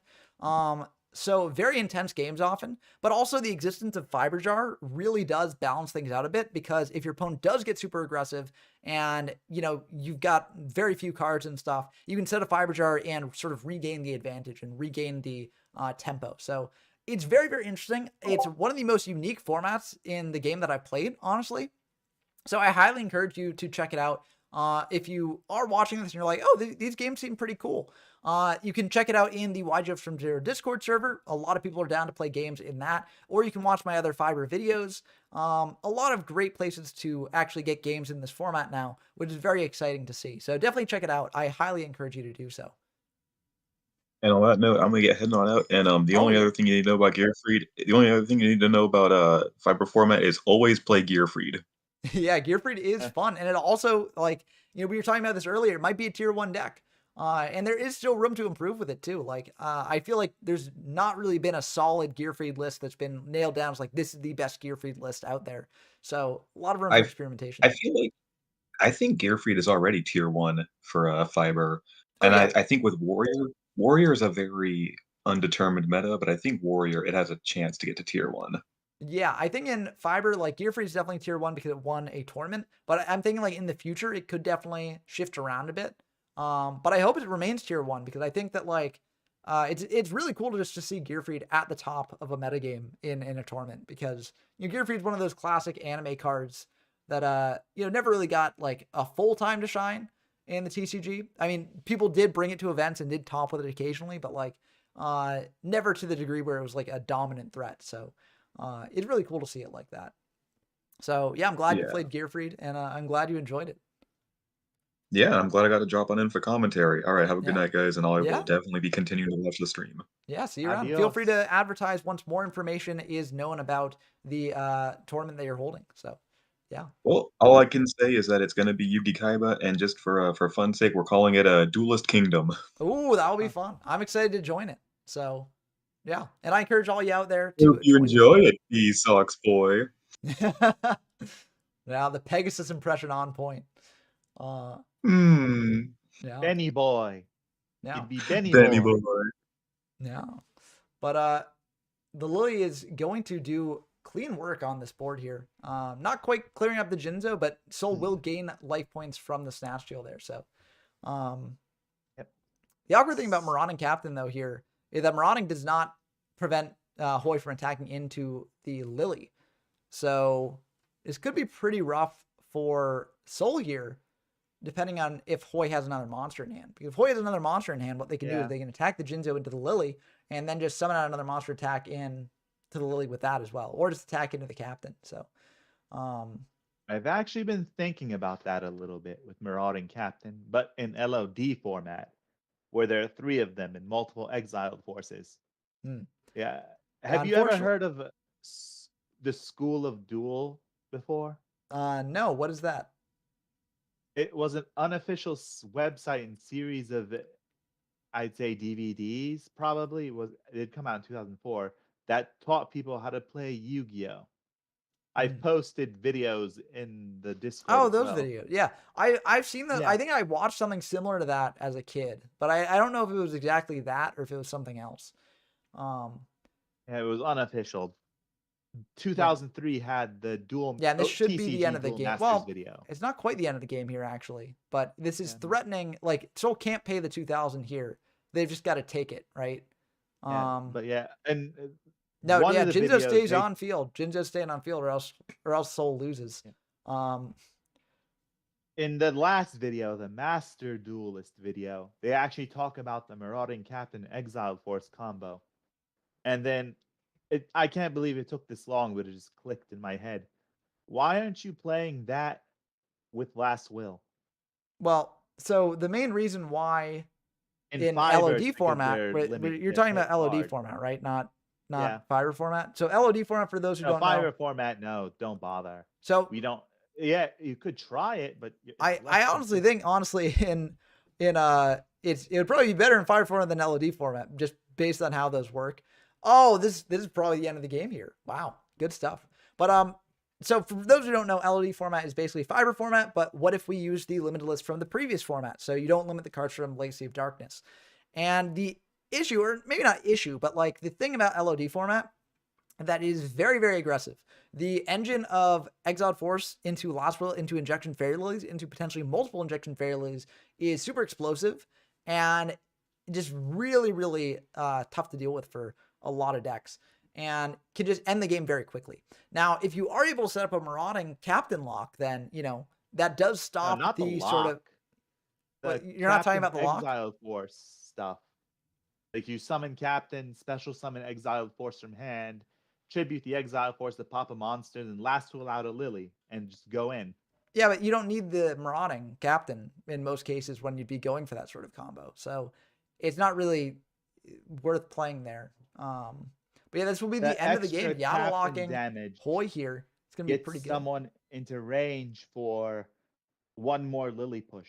Yeah, but like the thing is, like, it doesn't really increase the deck's ceiling. Like, it increases it slightly, sure, like it deals a little bit more damage, but those sort of decks don't need that like little bit of 1,200 extra damage, and would much rather have more consistency cards other than Marauding Captain, right? You don't need Marauding Captain, and when you can't pull off that sort of combo, like, you don't really want it, and so it's like, why play a card that you don't want when you can't pull off the combo, but when you can pull off the combo, it doesn't really do much, right? So it's... in LOD format, I don't really think it's that good because it doesn't really do much for you. In Fiber format, like, you can set up the locks and stuff and maybe use Last Wills to go into another Marauding Captain from deck and wall up your opponent that way. So it's kind of interesting, but I think the Marauding Captain lock is honestly not the best because there are just many, many ways to deal with it in this format. You've got Raigeki Dark Hole, you've got Exiled Force, just pop one of the Marauding Captains, and then the other one's just vulnerable on field. So, Dude, just beat Danny. Okay, good to know. So I'll put that in here. So Food will be in the finals of the locals here, and they'll face the winner of Hoi versus Seoul. So very, very good gaming tonight. Very intense games. And we're seeing that here. So Forceful rip back another Forceful. It looks like double Rhoda Io and Change of Heart. Io is very frustrating to deal with, but that might mean that Hoi either has MST or they don't have many spells in hand. Change of Heart is also annoying to deal with, but it looks like they've got a good enough hand where they just don't want Soul to send any of it back, or at least get an idea of what they're working with here. So, looks like a T-set pass, maybe trying to bait out the change. Yes, the most recent legal set is LOD JUC in this format. So, Legacy of Darkness introduces a lot of very interesting cards to the metagame, like Injection Fairy Lily, Exiled Force, as we mentioned. Also, Reinforce the Army comes out.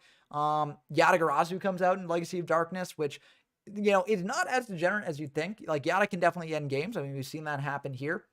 But generally, if it does end games, it feels a bit more fair because, like, you have to work to actually get the Yata lock online. And you have to, like, eat through your resources that your opponent has. So there's a lot of very interesting things that Legacy of Darkness introduces. And also, like, Legacy of Darkness is a very interesting sort of turning point for the game overall, in my opinion. Because it represents a shift of making the types have their own more defined sort of things that they do. For instance, warriors, you search them out, they band together with things like Marauding Captain, the A-Forces, etc. And fiends, they negate effects and stuff, and they banish things, in the case of like lesser fiends and stuff like that. And then dragons have the whole like discard tribute thing with Super Rejuvenation and Spirit Ryu and stuff like that. So it's a very, very interesting set to analyze, from like a historical standpoint, I think. Generally, dragons are the least changed because even as far as Yugi Kaiba, it was about mass damage. Yeah, but the way the dragons shift in Legacy of Darkness, it adds to that strategy. Well, the reason the dragons really shift in Legacy of Darkness is because they're much more focused around discard tributing, right? And they do also pump out a ton of damage, like Spirit Ryu can turn into OTKs or things, or as we've seen in a recent incarnation of the Dragon deck in the last Fiber tournament, you know, basically use Super Rejuve and discards to basically set up for a big OTK push. That's piloted by Colgate, I believe. And it didn't like make it to the top tiers of that tournament, but it was something very interesting to see people experimenting with. So that's kind of cool to see. Wall of Illusion, though. Yeah, Wall of Illusion, very interesting here. Wall of Illusion is a fiend, so maybe there's something fiendish going on in Hoi's deck. Maybe a Bark of Dark Ruler in there. That could be, which is a trap that basically only works with fiends, where it basically you know, decreases the attack of an opponent's monster by however much you want to pay when it attacks into a fiend monster. So could definitely be Bark of Dark Ruler shenanigans. Also could just be trying to send back cards like, you know, Injection Fairy Lily to hand or things like that. Or just being an unexpected card and a way to get, you know, in more attacks, get that tempo there. So definitely an interesting card to experiment with. I'm not really the biggest fan of Wall of Illusion in general after like Yu-Gi Kaiba. And even in Yu-Gi Kaiba, I'm like kind of iffy on it in most decks. Like there definitely are some decks that do play it and play it well, like Stall Mill, for instance, very, very good in that deck. But like a lot of other decks cannot really take advantage of it to the fullest. But this is a very interesting sort of deck. We've also seen like Mass Sorcerer as well. So the idea would be to bounce back a monster to hand with Wall of Illusion, then get in directly with Mass Sorcerer and stuff. But yeah, it looks like Tomato will attack over a Tomato, which can get out another Tomato, or just get out a Sangan or a Witch, both of which wall up the Wall and the Sorcerer there. So a lot of different options for Soul to go into here. They're on the second game of the match, Bottom Barrel Budget Films. So yeah, and Soul won the first game of the match. So if they manage to win this game, they'll be going directly in to face Food in the finals. So and that should be a pretty exciting match. I mean, no matter which duelist wins this, it's going to be an exciting match. Both these players are playing very interesting decks here. And I mean, Offerings to Doom, another interesting tech card. It makes sense that when you're playing Mass Sorcerer, the idea is that you use Offerings to clear things like Cannon Soldier, and then you get in for damage with Mass Sorcerer. But yep, there's the MST to deal with the Imperial Order there. So yeah. Yes, JUC, break the format open. We want more people experimenting with this format. More people trying it out, experimenting with it, the better. Because that's the best way to drive these formats forward and make growth and, just make them really, really cool and very interesting to sort of play in.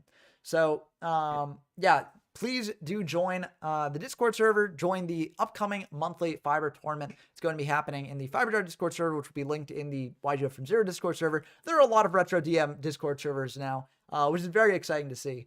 But yeah, the more people with eyes on it, the more people playing it, the better. So I'm glad that you are going to try it out.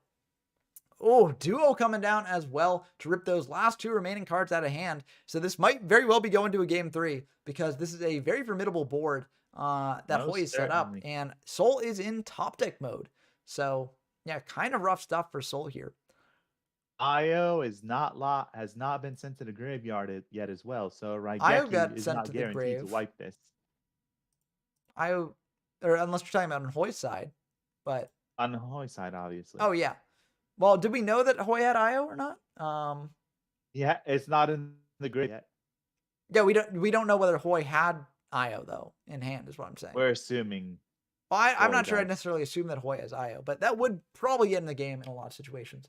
I agree about Barrow budget films. There are no wrong decks in my opinion.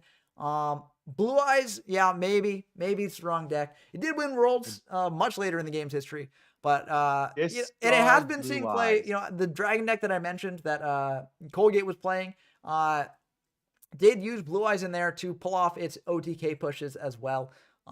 So maybe Blue Eyes isn't the wrong deck. You never know, but yeah, it's probably not as competitive as some of the other decks in the format for sure. Considering I won using Blue Eyes in the LOB format locals, I wouldn't say it's bad in every format either. Yeah, that's true. There definitely are formats where it's good. The Worlds format that I mentioned before, LOB format can be good as well.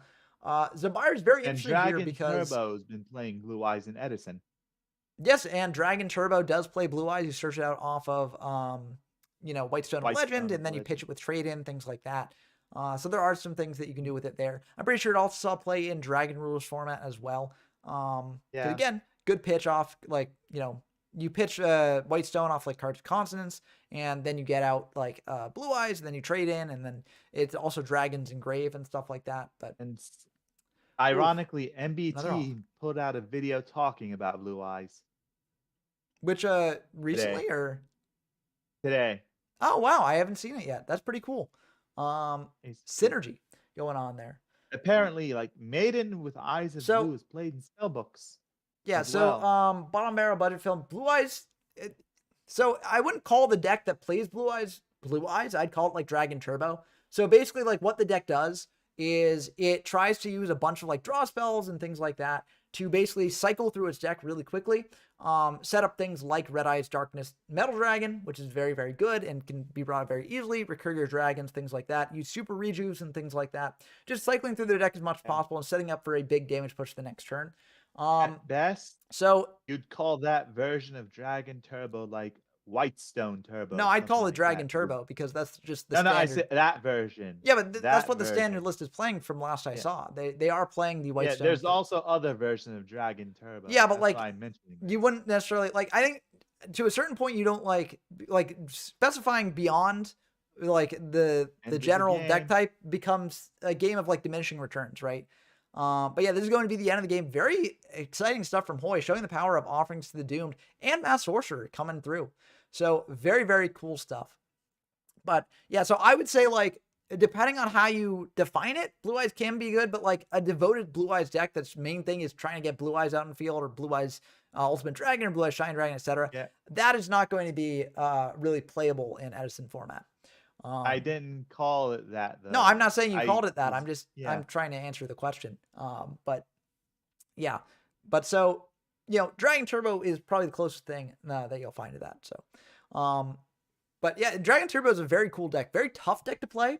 A lot of duelists really struggle with the deck, and only the best sort of players of it have really topped events and stuff. But the players who are really good at it are really good at it and can do very, very well in those events. So, it's cool to see that innovation going on, because I don't think Dragon Turbo was really on people's radars at the time that Edison format was held historically. So cool to see what modern exploration can do. Hopeless Dragon or Disaster Disaster Dragon. Dragon Yeah, but that's a very different deck. was It's the not deck. Dragon Turbo. It's a different deck, but you Well- could say that the Hopeless Dragon is the successor of the Dragon. Yeah, but Turbo Dragon deck. Turbo plays very differently. They both use dragons, but like Dragon Turbo is a completely different style of deck. Yeah. But Not cool to see the disagreeing, I'm two just different pointing dragon it decks out. are playable in Edison format. Because I do think Disaster Dragons is decent. I don't think it's like the S tier, right? But like I think it's like very good. And I think Keegan won an IRL event with Disaster Dragons. I think I could be wrong. But they like did a specific brew for it, like with DD Warrior Ladies and a bunch of trap stuff. So that's pretty cool. But yeah. There's a lot you can do with dragons still. Oh yeah. Though you have to wait until after Edison because there's still some cards that. Well, I mean, aren't if we're yet talking in the about card after pool. Edison Dragons, you got Dragon Roars, things like that. So Dragon definitely is no, one of the like almost immediately after Yeah. that. well, so dragons as a right. whole in the game's history is one of the most powerful types in history. I mean, that's why Dragon Link, like basically there's a dragon pile deck that pops up like every other tournament or every other format because like it just is independently strong and they've hit a lot of cards from it, but like every new dragon card that comes out can be support for that deck. So dragons and warriors are kind of like the two boogeymen archetype, or not archetypes, but boogeymen types in Yu-Gi-Oh, where it's just like whenever you print a card that's a dragon or a warrior, things can get really hairy. And it's kind of cool to see. In the DM era, I would say the dragons are not really the best as a whole. They have their fringe playability, and as Blah mentioned, like in LOB format, you can do stuff with blue eyes and stuff, where basically the way you counter Exodia is you set up a big turn of just monster reborning a ton of cards from graveyard and just going for an OTK push. But as a whole, I would say that like dragons don't get really good until, I mean, let me think exactly. Yeah, probably around Edison format, like the middle 5Ds era maybe. Horus, basically. I would not say that Horus Horus makes decks. dragons good. I would say the Horus makes dragons playable as a jank strategy, and I think it's a very fun jank strategy. But I'm talking about like dragons being like a good deck. I'm just talking about the first serious deck that, even if it's jank, still shows up in competitive play. Well, historically. Sirius and jank are kind of oxymorons there. Rogue, yada yada. Yeah, But well, yeah, like- even then, like that's kind of an oxymoron. Like, I think it's good to be precise in language like this because, like, I'm not trying to say that like dragons never saw play. Dragons definitely did say play, and also they have been in playable decks. Like Horus is a playable deck. You can play Horus in basically any format since Horus came out, right? Like you can play Horus and Goat. People have played Horus and Goat, and it can be very frustrating to face, and it can win games, right? But what I call Horus and Goat, a sign that dragons is a playable deck in Goat or like a good deck in Goat. Well, that depends on what you mean by that. And I would say that like if we're talking about good, I wouldn't say that dragons is good in Goat. But yeah, Dragon Turbo is definitely very, very good in Edison. Yeah, and it's very, very cool to see people play Dragon Turbo. It's just like you watch those games and you're like, wow, these people are on another level. So very, very cool to see. Yeah, but probably the first time dragons as a deck, instead of like focusing on a certain card or something like that, is truly strong, is like Disaster Dragon, Hopeless Dragon. Those first builds. Dragon Turbo is newer brews. So But I mean, it doesn't count historically. But part of and JUC mentions this in the comments, and it's very true. They say it's a meta call, and quite a few decks can't interact with it meaningfully, which is one of the most powerful things about it. It operates on a different axis from basically every other deck in the format, and that is very cool to see. Like I think Dragon Turbo is one of the coolest decks in Edison. And I really think that like more people should like learn it and play it well, but like that is really hard to do, right? Like there are only a couple players who can actually pilot that deck well enough to top an event. And part of the issue is that like if you make a mistake with the deck, it's like very unforgiving. Like it basically, if you mess up, you're losing the game. And a lot of people are just find that type of deck not really the easiest to learn or play. And so they want to play like other things instead. But the people who really devote themselves to it and grind it out and basically become masters at the deck can be very, very good at it, as we've seen from these events. But yeah, we've been talking about Edison. We've been talking about all the other forms. We haven't been talking about Fiber format here. We've seen some very interesting stuff going on here from both players. We've seen the Mirror Force eat the Marauding board there, which is pretty good for Hoy overall. But now Soul gets out Injecting Fairy Lily, which can go for more damage next turn. So was it worth doing that Mirror Force? Maybe. If Hoy didn't have a way to clear that board, then that would be a bit awkward for them. But yeah, very tricky stuff. This is game 3 for anyone joining just now. And this is a very, very intense game 3. Whoever wins this game will be moving on to the finals, facing Rago Drago, aka Food, for the title of Locals Legend. So it'll be cool to see who actually managed to prevail here. Looks like Rhoda coming down to get out an Exiled Force, popping the set there, and hitting a Sangan. Brutally punished for that. But it does make sense to go for that because, like, we've seen Hoy on Walls of Illusion. We've seen Hoy on a lot of good monsters that you'd want to set there. So I think that made a lot of sense for Soul to go for the Exiled, but they got baited into it. For online resources for Fiber format, if you want to see coverage of like past tournaments and just have access to the deck lists there, Format Library does have some of the past events there. You can also check out my videos on Fiber format. I have deck lists there that you can build off from there. But yeah, and also if you ask in the Discord server, like people will be happy to help you out with that as well. Unfortunately, there's nothing like a goatformat.com or an edisonformat.com for Fiber format specifically. But yeah, honestly, like I don't want to like present my channel as like the main resource for it, but like I'm really like the only channel that's covered it in any meaningful depth. So that probably is the best place to do it. I've got playlists. If you go to the Fiber Duels playlist, that will have a bunch of deck lists for you. Basically, for any sort of deck that you'd want to play, that will have a list for you. And as I mentioned, if you want like tournament topping list, you can check formatlibrary.com for that. So I hope that is helpful also for the you. Fiber Jar. Hi, Jack Discord. Whitestone. Welcome to the stream. Wait, is this Jack Whitestone the Whitestone of Legend? That's a good question.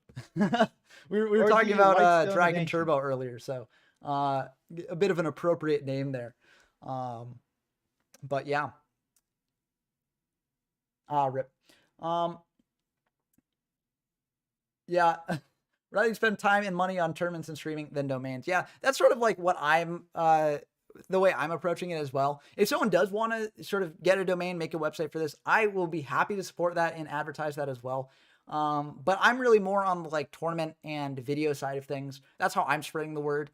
I'm also really bad at building websites. So like, definitely better for someone else to do that rather than me. But we have seen people also, we have seen people really passionate about Fiber format recently. We've seen passionate like about a lot of these formats as well.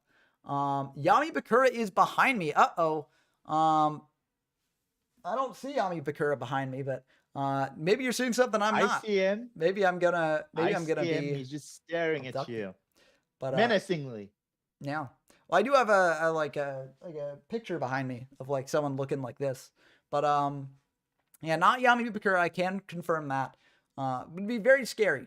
But oh yeah, it is getting close to April Fools. So yeah, last turn is quote unquote playable.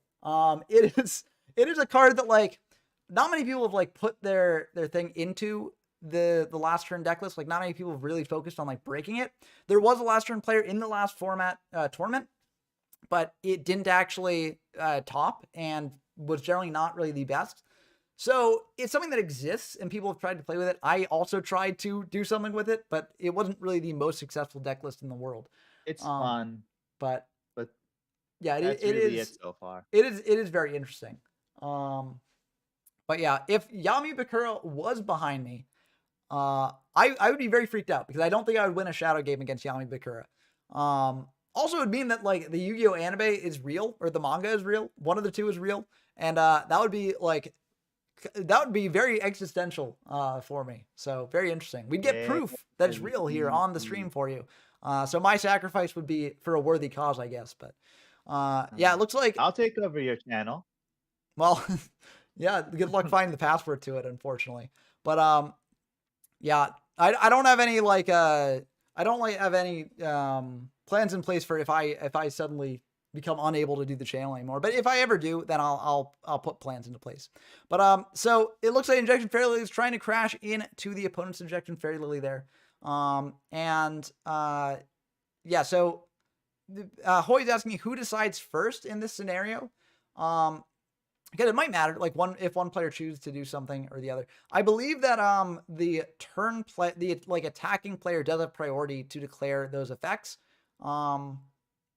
And if they choose to pass the priority to their opponent, if the opponent uses it, then they can then use their effect again. So like effectively it won't matter. Like if you intend to use Lily here, I don't think it will matter either way. Ooh, servers just got boosted by Mercenary. Oh, thank you so much, Mercenary. That's awesome to see. Yeah, I think that's the first boost that we've had. So thank you so much for that. Oh, wrong one. I'm looking at. Oh, okay. Because I was Sorry. like, I checked the Discord real quickly, but I didn't quite see it.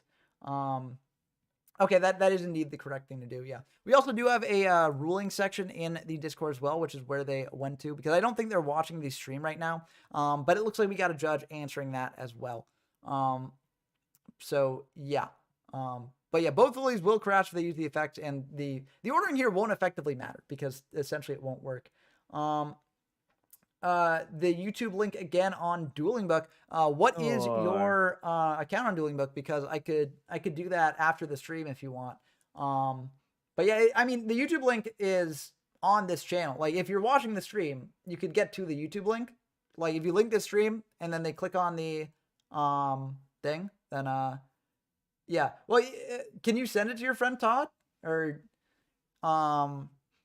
because like if you're watching the stream, you should have access to the link to the channel and the link to the Discord, which is in the description of the stream as well. So you should be able to do it from that. So whether they want to join the Discord server or they want to subscribe to the channel, which, if you're not subscribed to the channel, please do subscribe to the channel. It really does help out a lot at, making these videos more visible. And, the more visibility we get, the more people we can have join these tournaments and things like that. So it really does help a lot. So yeah, I hope that did help there. But yeah, hopefully this, turn player decides to activate first. That is indeed correct. So yeah, it looks like that is getting resolved. So this game should be back to normal very soon.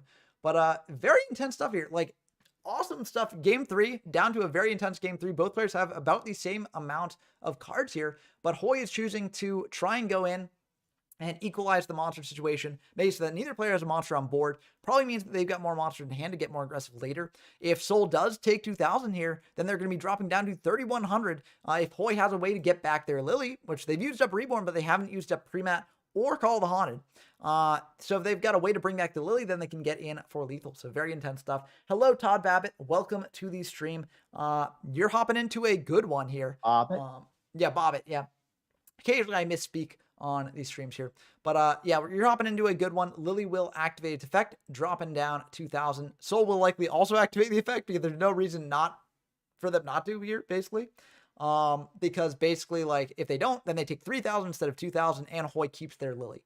So yeah, this is the correct thing to do, in my opinion. There would potentially be a reason to do that if you had like Change of Heart or Snatch Kill set. Then you take control of the Injection Fairy Lily attack into Hoy's life points, but you're still a bit off lethal, so probably just better to crash the two that way. So very intense stuff here. And Soul's checking their graveyard, so maybe they've got Reborn, maybe they've got some other stuff there. So yeah, we've got. Speaking of subscribers, you mentioned that earlier. Congratulations, you broke 100 more. 1.2. Yeah, 1.2. Very exciting to see. Hopefully we get 1.3 in no time. Been a bit slow growing past the thousands, but as long as we continue to grow and we continue to get more people playing in these tournaments, exploring these formats, that's what I really want to do. I want to build a community where that's going on. Yata coming down, that explains a lot as to why Hoy was so insistent on crashing into the Injection Fairy Lily here. But Scapegoats will indeed block off that Yata, so that will protect Soul for a turn at least to, not get Yata locked. So that is very, very good there. And MST coming down in the Ooh. end phase. It's just an MST. Important thing to know about this format for those of you who are unfamiliar with it, this actually takes place at a time in the TCG's history where you can set quick play spells the turn they are set, or you can activate them the turn they're set. So if you set an MST, your opponent blind snipes the MST with their own MST, then they can actually chain the MST and pop another one of your cards. So that is good to know. Rat also coming down here, hitting in for 14 there. And okay, Gemini Elf will be able to clear the Rat. And there might not really be many other good things for Soul to go into here off the Rat. I mean, you can bring in another Rat, but your Lily's gone, your Exiled Force is gone, your two Marauding Captains are gone. So not much else to bring out there. So tough stuff. Dark Hole's been used. Yep. Change of Heart has But not been honestly, used. Dark Hole, you might not even want to use Dark Hole because you've got all these goat tokens, right? Yes. I haven't tried Just any new saying Rush it's Duel been decks, used. but Rush Duel is a very, very cool sort of format, I think. Definitely very different from typical Yu-Gi-Oh! But I think it's still cool to sort of play around with. But yeah, what's the meta now in Rush Duel? Because it definitely seemed interesting, like the first meta game that I saw with like yeah, the dragons and your 7 Rose Magicians things. So yeah. Looks like Rhoda coming down here, but do they have targets left? Looks like they've got Zambira left, so Zambira will be able to get over the Gemini Elf.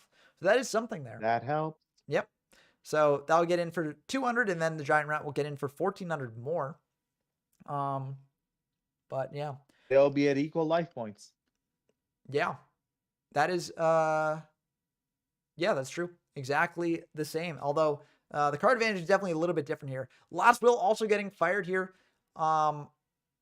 I get why is my question. I guess because you don't summon off Rat and then you bring out just a different monster. Oh, actually, you bring out Cannon Soldier off this. You don't quite win, but you get really close. So I guess this makes sense. I think honestly, okay, you bring out Sangan. Was there a lethal line here? No, because tokens don't go to grave. Yep. So I was thinking like maybe there's a lethal line. If you bring out tokens from you can't do that. And all 3 Rats are used up, so there's no other Rat to go into. So yeah. Weird decision, but yeah. No, I get it. Because then Sangan searches out like well, Cannon Soldier actually engraved, so you can't bring that out. So like what else are you gonna bring out off Will? And the Rats are also used up, so like you got to get value off the Rats somehow.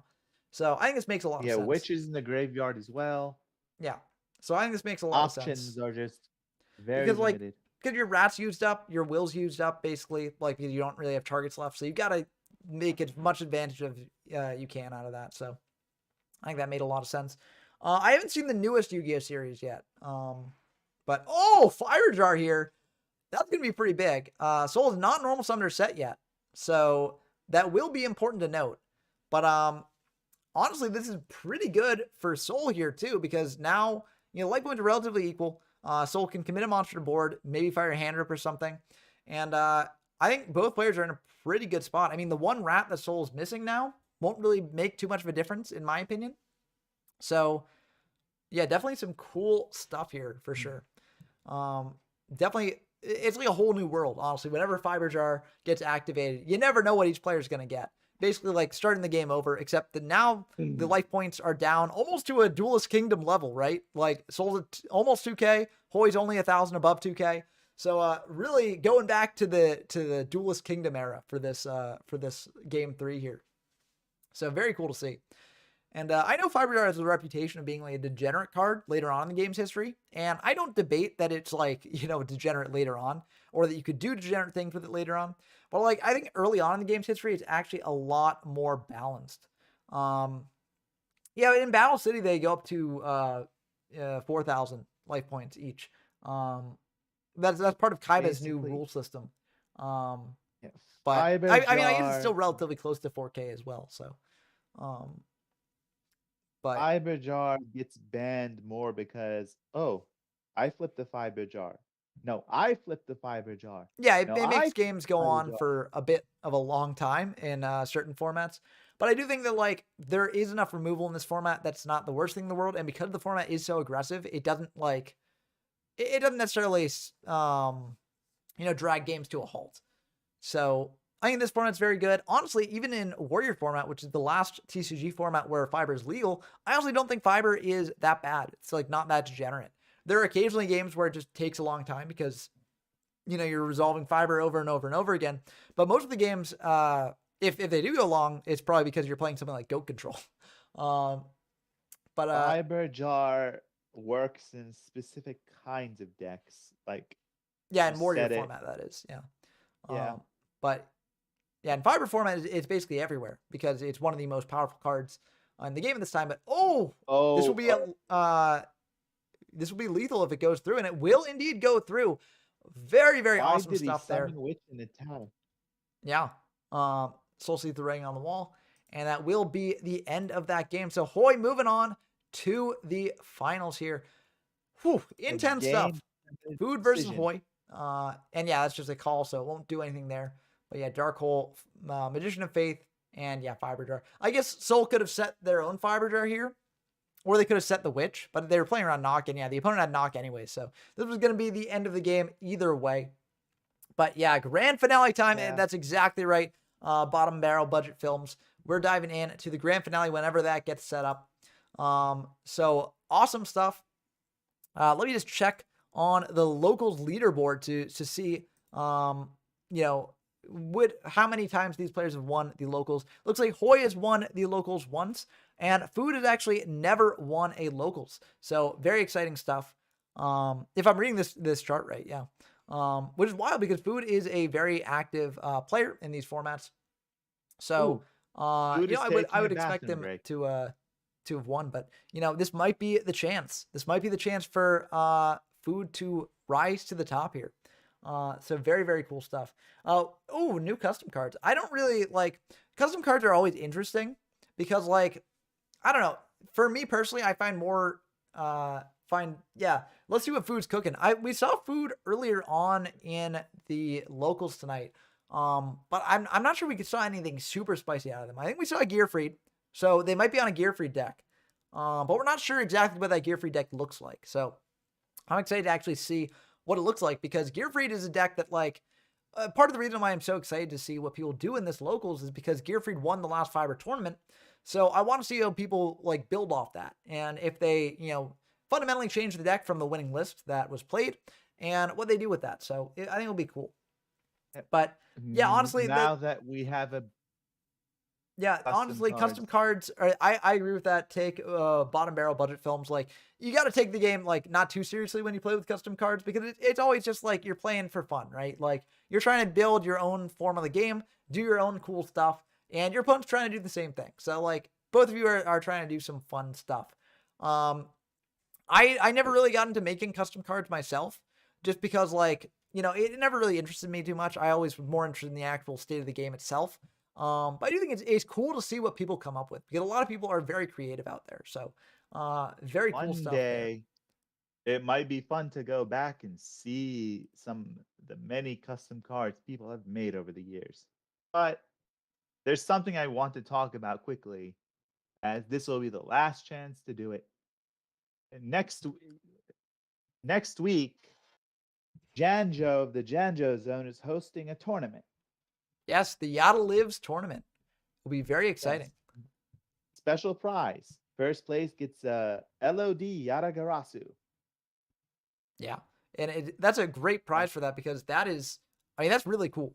And it's also the namesake of the Yata tournament. So on top of it being a cool prize on its own, you'll know that card was won in its namesake format.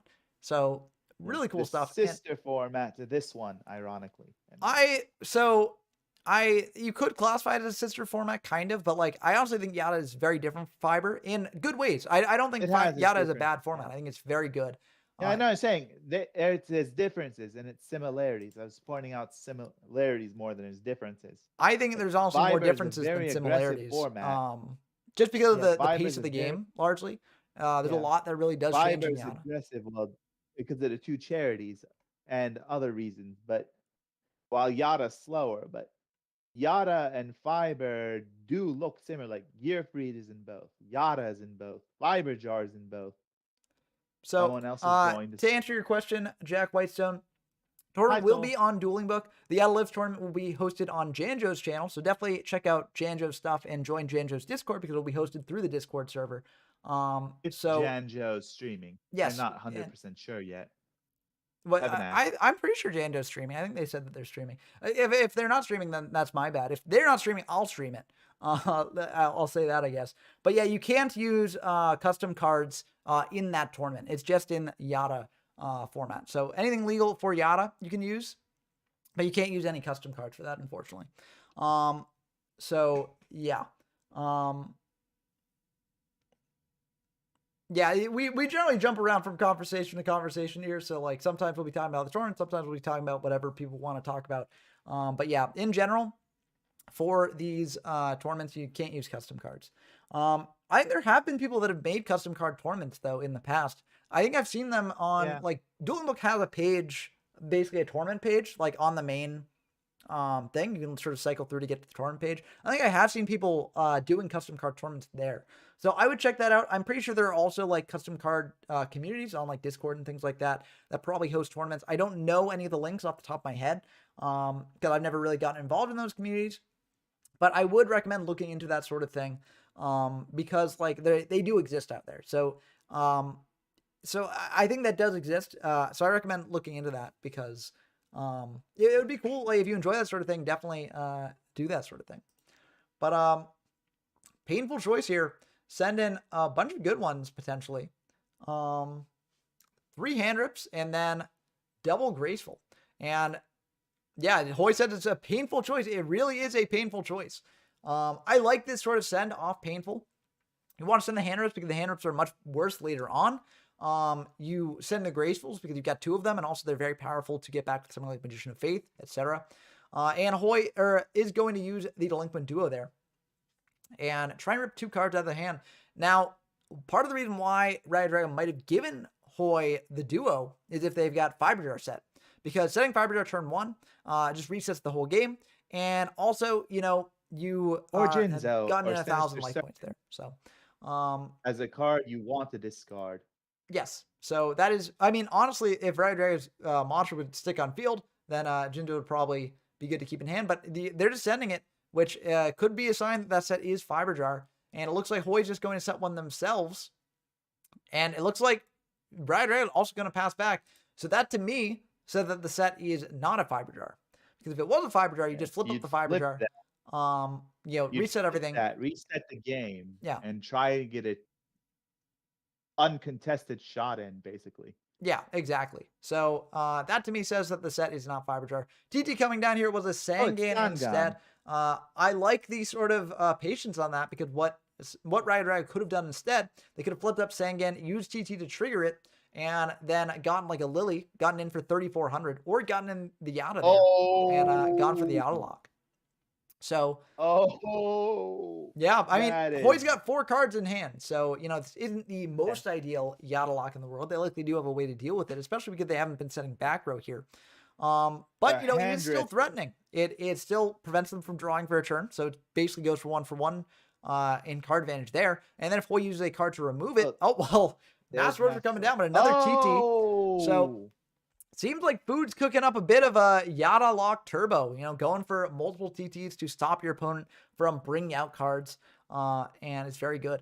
Yu-Gi-Oh GX Season 3 is probably my favorite season of GX. It is so good. And I always love when like shows that have a lighter tone, like take a dark twist. And I think like GX Season 3 is a prime example of that. So very good stuff. Lily coming down here though, getting in for 3,400. Yeah, unfortunately, Season 4 never officially released in the West.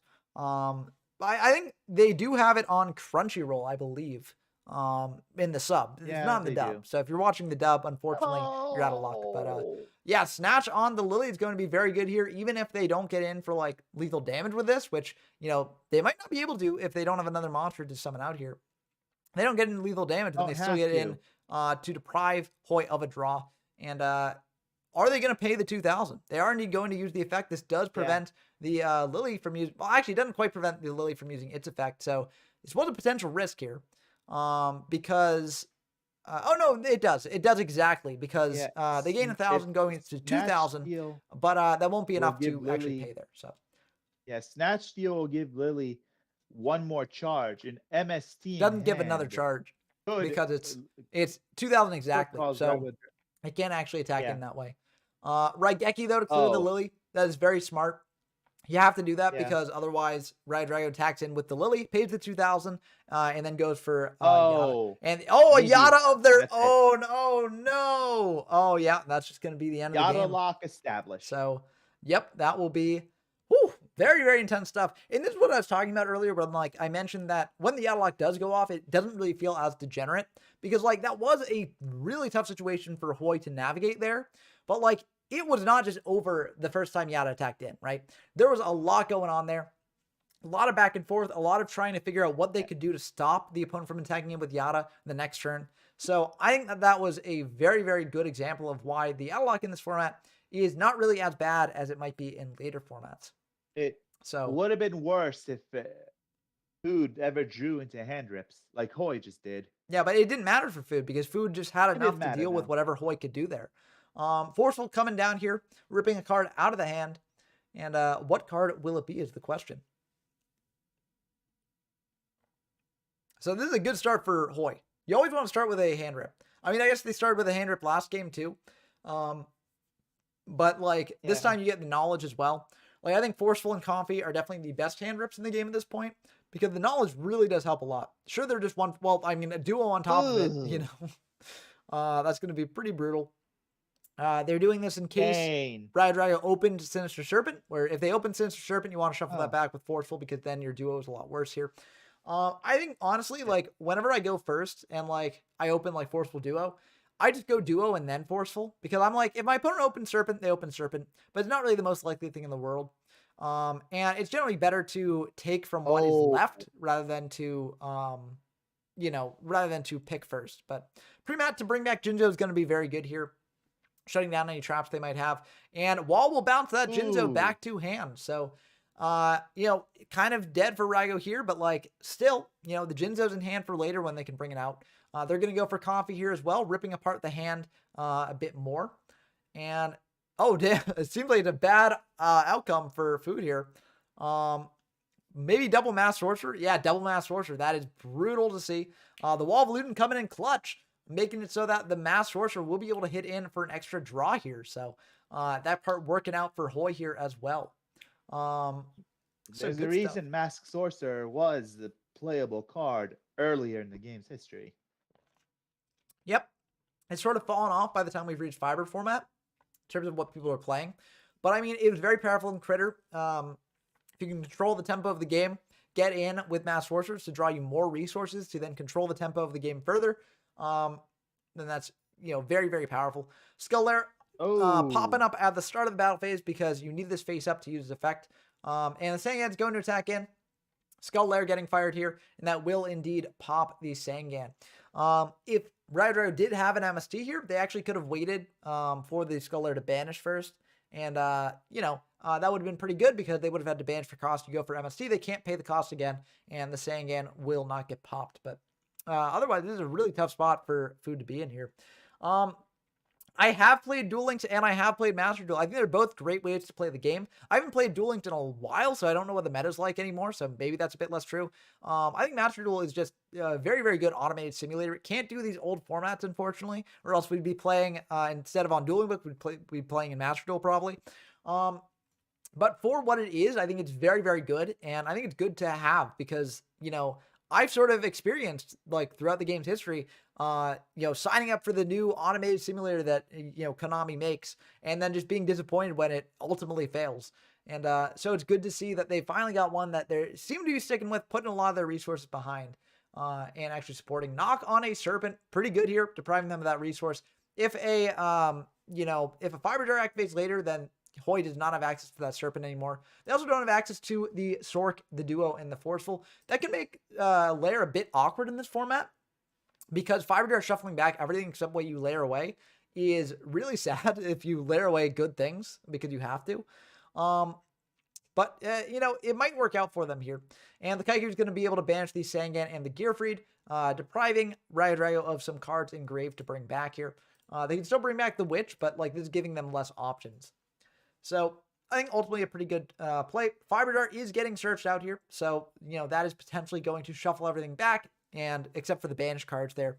So potentially a good thing to do. Although Hoy will see that Fiber Dart coming, so if they've got a way to deal with that, then that's going to be very good for them. Rider is going to set one. Will they set another? I mean, if it's Fiber Dart, you probably want to set more.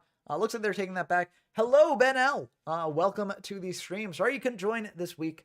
But, not every week is good for every player. So, unfortunately, that works out like that. But hopefully you'll be able to join the next one.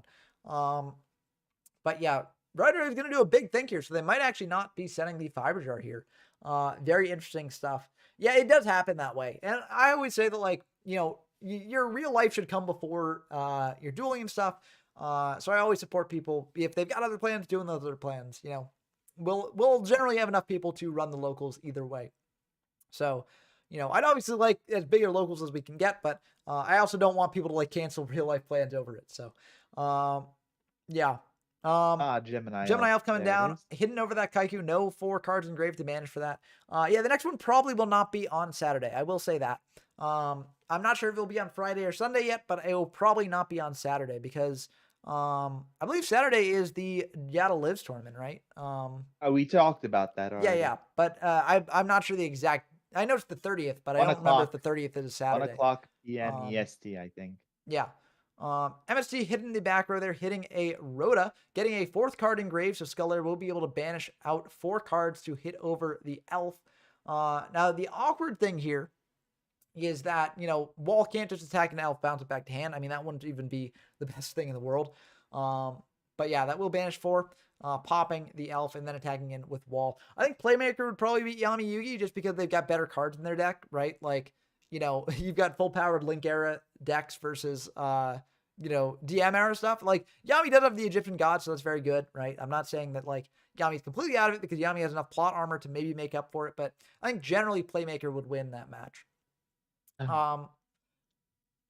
But yeah, it looks like the Wall is going to attack into the Fiber Jar. It looks like they didn't draw the out to it, but they're still in a very good spot. 6,700 versus 2,700 in this format. That is a very, very good position to be after a Fiber Jar resolves. They also have not normal summoned or set this turn, so they will just be able to do that. So, it's looking very good for them. Now, they have banished 8 cards of theirs, and they're not necessarily the worst cards in the world. So, they might feel that loss there, but, it is still pretty good to do. I think Playmaker is Jaden as well. But hello, welcome to the stream. Soul's been here just listening. Yeah. Oh, the problem, I realized that I had it on push to talk. Because I was saying stuff and I was wondering like, oh, why aren't they hearing me? But yeah, no, I've been here. Sorry, but yeah, I didn't notice that you came in to the voice chat, or else I would have said something because I wanted to talk to you about your deck because your deck was really cool.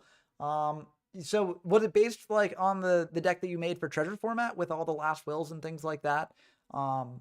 And like, were there any tech cards that did particularly well? Ooh, that's. I think vanished. Yeah, so like I would say for sure. I think like I sort of been I've been having I feel like for some reason when it comes to me in Last Will I do pretty well with that card. So I thought to bring it again for Fiber, and I was mentioning before because I remember I think like a while ago in the last Fiber tournament, Janjo was talking about Marauding Captain's potential, and I wanted to experiment with that, and I figured Last Will and Marauding Captain is pretty nice too because if you Marauding Captain in Exiled, you get extra damage as well. And especially just being able to get recruiters or say Lily. I think that's the other thing too. Lily, I think is a huge game changer for Last Will as well because that can just that can easily just win you games out of nowhere when the opportunity arises. So I think just in general, that's where the why I think the deck thing has been doing well is because of that explosivity. There is a bit of a fragility though because I don't think, at least for my version, I wasn't really able to play a fair amount of more back row, but I think oftentimes I sort of in a way I feel like because my recruiters are able to stick right in comparison, I think that's where, like, sometimes, like, at times, I don't know if this is just me, when I have a recruiter, even if they get rid of, like, my back row with MST, I still feel okay because I have a card that replaces itself or gets into other cards. So I think that's why I think, I don't know, I think the deck has been doing well. But definitely, I think, similarly with other times with Last Will, if you don't, like, always see the line of, like, say, like, the most optimal plays or figuring out a way to get lethal, it can definitely be a bit of a challenge, I guess, for anyone that's picking it up for the first time. So Oh yeah. yeah. And I'll say it's kind of interesting. We were talking earlier in the stream about Dragon Turbo and Edison format, and it just being a very tricky deck to play. And like, basically, you need to master the deck before you can actually bring it to like a top tier success. And most of the decks in the DM era format are not like that, right? You do need to learn how to play them, because each deck has its own Hmm. quirks. But in general, if you have enough like knowledge of gameplay and like good fundamentals, you'll generally be fine through a lot of the DM era. I think that last will based decks are one of the few exceptions to that in the DM era, because they can just be very tricky, and like being able to pull off the combos, as you mentioned, like to get lethal and things like that, is very tough sometimes. And it does take a lot of experience, a lot of practice, and a lot of just like game sense as well. So you've been grinding out these last will decks. And I think it's really been paying off for you, because you've been doing really well with them, and they've been really cool to see. And I think you are showing that like these decks can potentially be like a tiered threat in these formats. It's just, it does take a lot to actually figure them out.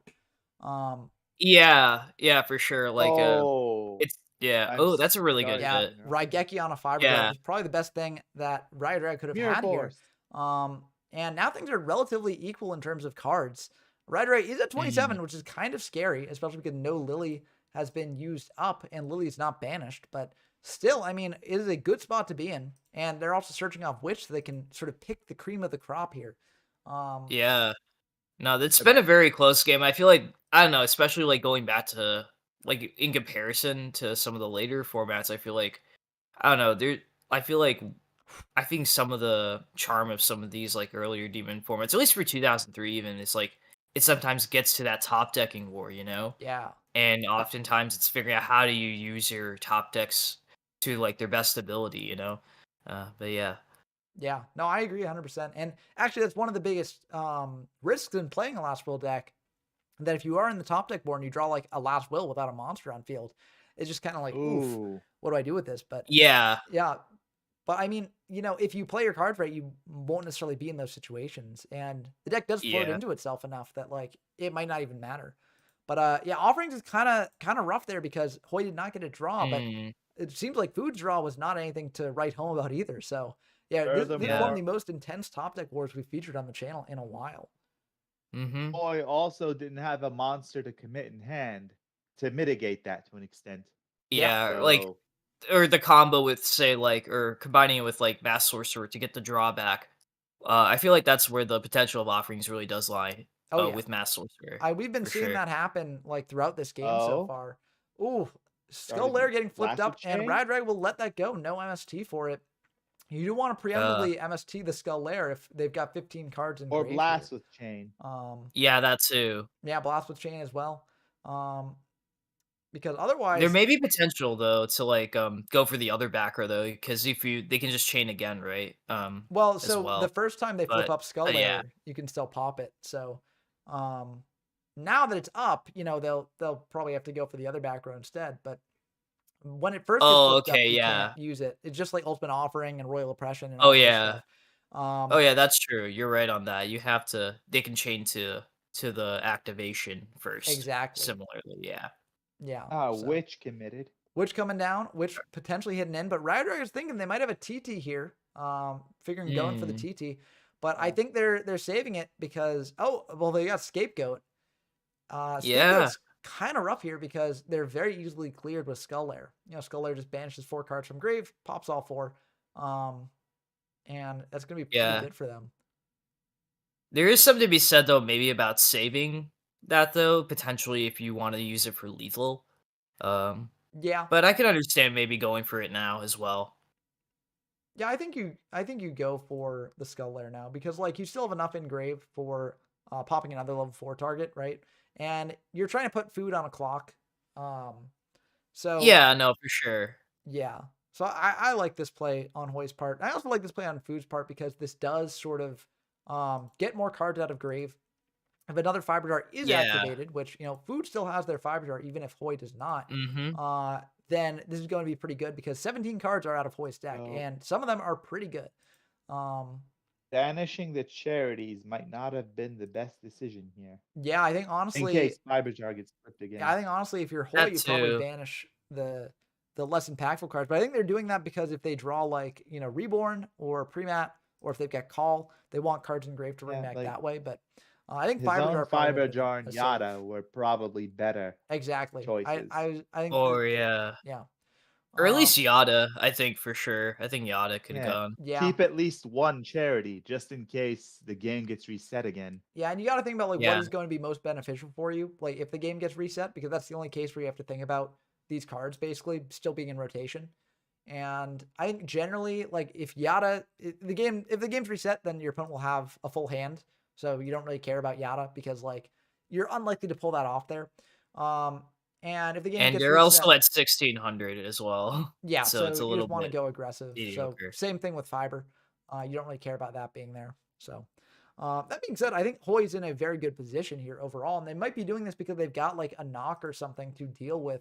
That said, I mean, we see them on one knock. Knock is semi-limited in this format. So there is potential for them there to knock a Fiber Jar if the Fiber Jar is set. So Yeah. And let's see. Change of Heart also hasn't been used as well. Yep. Dark Hole here. Dark least that I'm Hole. Clearing the aware of. Witch. Oof. I respect it though. Yeah. You got to clear it somehow, and you can't use this on your If you don't opponent's turn. have anything else, yes. Like, Yeah. Yeah. Haiku hasn't been seen yet. Yeah, there's That's one true. Kaiku banished, but there's another. Reborn here. Oh, Damn, that's gonna be pretty Oh. good. Bring back their witch. So if this does get popped by the lair, then Rider does get a search here. So there is a question: does Hoy pop it? It looks like they will indeed pop it here. And now the question is, what is Rider going to search out? If they search out like Fiber Jar, then that might be good because then it shuffles everything back. Hoy is down 21 cards, so they might not have Yeah. the many ways to actually get back from this, but Dark Yeah. Hole and Raigeki haven't been committed yet. Same with the second knock. yeah. Or Change of Heart. Yeah. Yeah. And that's why, it is really a big thing here. It looks like Radraz is going to get there's out a Serpent. Sinister Serpent here, set one, and pass back to Hoy. Now, the question is Radraz trying to bluff that the set is Serpent, or is it actually Serpent? Because it could be a powerful flip monster that they're trying to get Hoy to think, oh, this card isn't that good. It's nothing special. And meanwhile, it's something that can turn the tide of the game. So, Yeah. There's definitely the mind game for sure. yeah. There's probably some monsters still in the Haiku? deck, so yeah.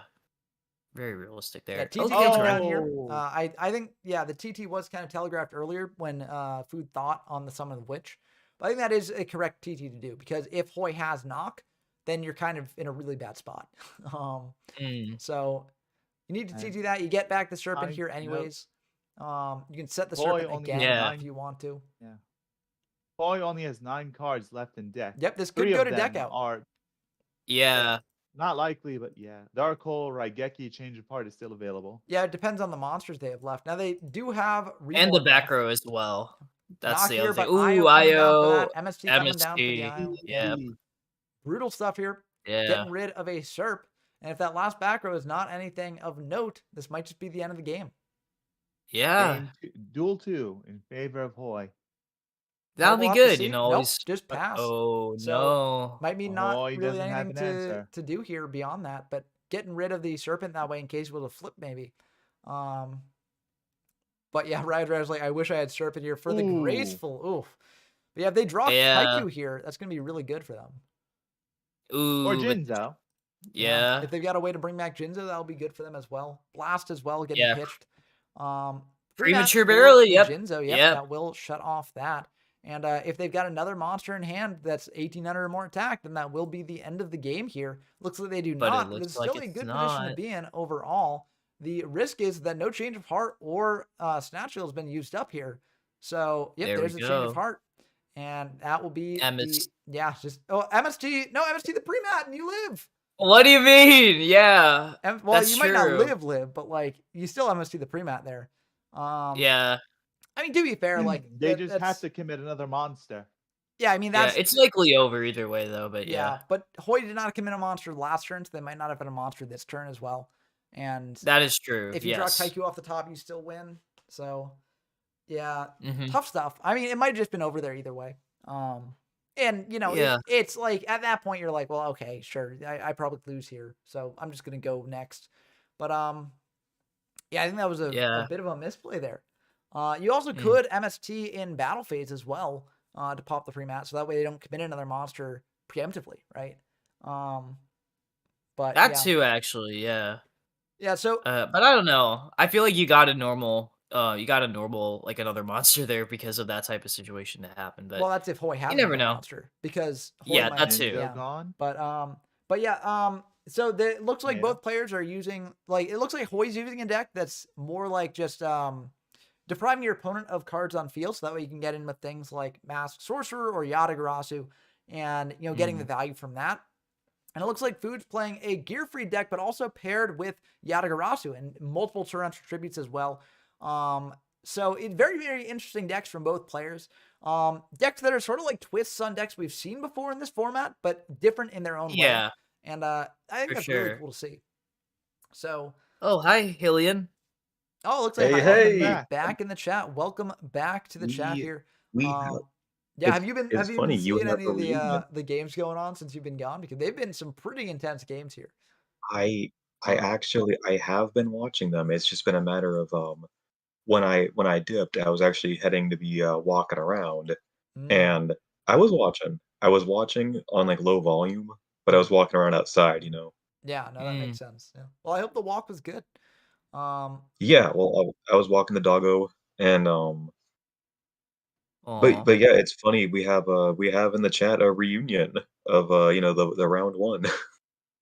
oh, do we? That is actually pretty funny in a way, yeah. Or at least for me and Hillian, we played. That's true. Yeah. Yeah, So very cool stuff. yeah, and it was a really Mhm. good back and forth. I was telling B-Sox because he missed our second game, which was our Lily Ditto, Oh yeah, that was crazy. Yeah. the Lily mirror match where we were both just like do it, and we were both just like no, you do it, you do it, you do it, and then you know Yeah.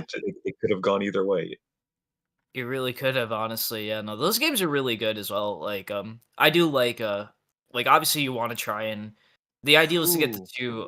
the 2-0, but like I don't know, I always like when it goes to game 3, you know. That's Yeah. always like fun No, in I my agree. If opinion. it goes if it goes to game 3 and game 3 isn't trash, that's the best. Yeah, Oh, it's that's always true as well. yeah, it's Yeah. always sad when you're like, oh boy, The games 1 and 2 were MST. so intense, and then game 3 they just open the nuts and they just win the game automatically. It's like ah, Yeah. this is gonna be a good game 3, but it's kind of anticlimactic.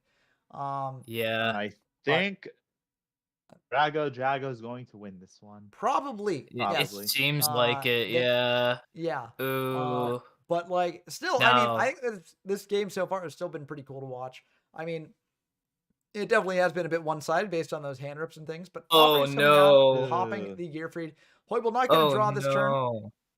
If Food has Yata online, then that will be the end of the game here. But we'll have to see if they Those actually two have games. that Yeah. in here. Serpent coming back as well. I think it's still anyone's game at this point. Sangin coming down, dealing Oh. 1,000. But again, you know, Yata is available now. yep. Yeah. If Hoy pops the Sangin, but since they know that, they're Yeah. probably not going to do anything too rashly with that. Okay. Tomato coming down as Oh, well. Brad going on the aggressive here. So good stuff for sure. And Yes. what will it be? I think Yeah. I'm lagging a bit because I don't Yeah. oh, it's Fiber The Jar. Oh, Broccoli there we go. Rocket Yeah, that has is launched again. about as good as a top deck as you can get. Yeah. So And this is why this format is called fiber format. yep. You know? Fiber can change a lot, and I think that's like it really does balance out the sort of lopsided openings that some players can have. I mean, looking at this game, Food had about as lopsided an opening as you can get, right? Like multiple hand rips, gracefuls, Mhm. things like that. but Hoy was still able to Uninterrupted recover Moth. with that Yata, or not Yata, the Fiber Jar. And Uninterrupted Magician of Faith as well to make it yeah, charity exactly, live again. to recur the graceful, which is busted. But as we see here, things are a bit more equal now, and it really is anyone's game at this point. So very exciting stuff. Forceful will be able to shovel a card back from hand, so Food is getting the knowledge of this. But they do have to think about it. So, it looks like it's a bit of a tough hand to crack for them here. Yeah. Oh, hello, Duelist. Hello Ooh. there. We've got Duelist X Yay! here. Welcome to the stream. Yeah. What have you been thinking of these games so far? Yay! Thank you. Just could you turn just mute the Pretty stream interesting. because we can hear it. Sorry. Oh, yeah. There's Oh, a bit of pretty interesting. Yeah, okay, I turn my volume down. perfect. No, I mean, yeah. Okay, there we go. There we go. Whoa. But yeah, no, you should definitely What do you think though, Duelist? They're pretty interesting. Yeah. Have you Pretty played interesting. Fiber before the stream, or is this your first interaction with it? No, this is my first time here. First time to the server. Well, welcome. Oh, that's awesome. I've never played these decks, but I'm thinking about building me kind of like a deck like that. Maybe make it a banishing deck. Maybe, I don't know, on book. There is a Without lot my of stuff. custom card. There is a lot of stuff you can do with that sort of thing. One thing that I saw people actually theorizing about, because you've got Fiber Jar, you can actually do Soul Release is available as well, which banishes 5 cards from your opponent's grave. So you can try and do almost an empty jar deck where you're basically using Fiber Jar to shuffle back, you and your opponent's decks. But every time you do that, you Soul Release first to banish 5 cards from their graveyard. And so they're losing cards from their deck steadily. And eventually they'll either deck out or they just won't have anything to actually stop your game plan. This reminds me of what Bakura did to Yugi in season 5. Y'all remember that duel? Oh yeah, the deck out duel. Yeah. So if you like that sort of thing, that is something that people have theorized about. Although I don't think anyone's managed to pull it off successfully yet. But maybe you'll be the one. So I definitely encourage you to try it out. Well, I'm working on my evil custom deck here with the shadow cards and with the Red Eyes Lord of Darkness fusion card. Yeah, custom sure, cards can be sounds cool as well. The best part with a custom card deck is what I like to bring a legit deck and then play against custom cards just to see all right, cool, I'm gonna go for this legit strategy. Oh, you play the green plastic comb, which has I have 3,000 seen that custom defense. card. Yeah. What do y'all think about my format? What do you think about my Red Eyes fusion card? The fusion I showed you. The one with the Red Eyes Darkness Dragon and Lord of Red. Well, here, let me send it to you. No. Well, I've been on stream the whole time, so I haven't been able to check any of that sort of stuff. Okay. Well, here, I'll send it to you fast. Yeah, but if you want to discuss even more of that, other format discussion is definitely a great place, especially for say the custom cards. I think that's a really good place to have that there. Yeah, exactly. Yeah, and people are always happy to discuss that sort of thing. Also, another Fiber Jar, another Fiber gentlemen, I got a question. Yep. If someone did do what do you call it, a deck out, like a banishing or like what Bakura called his deck.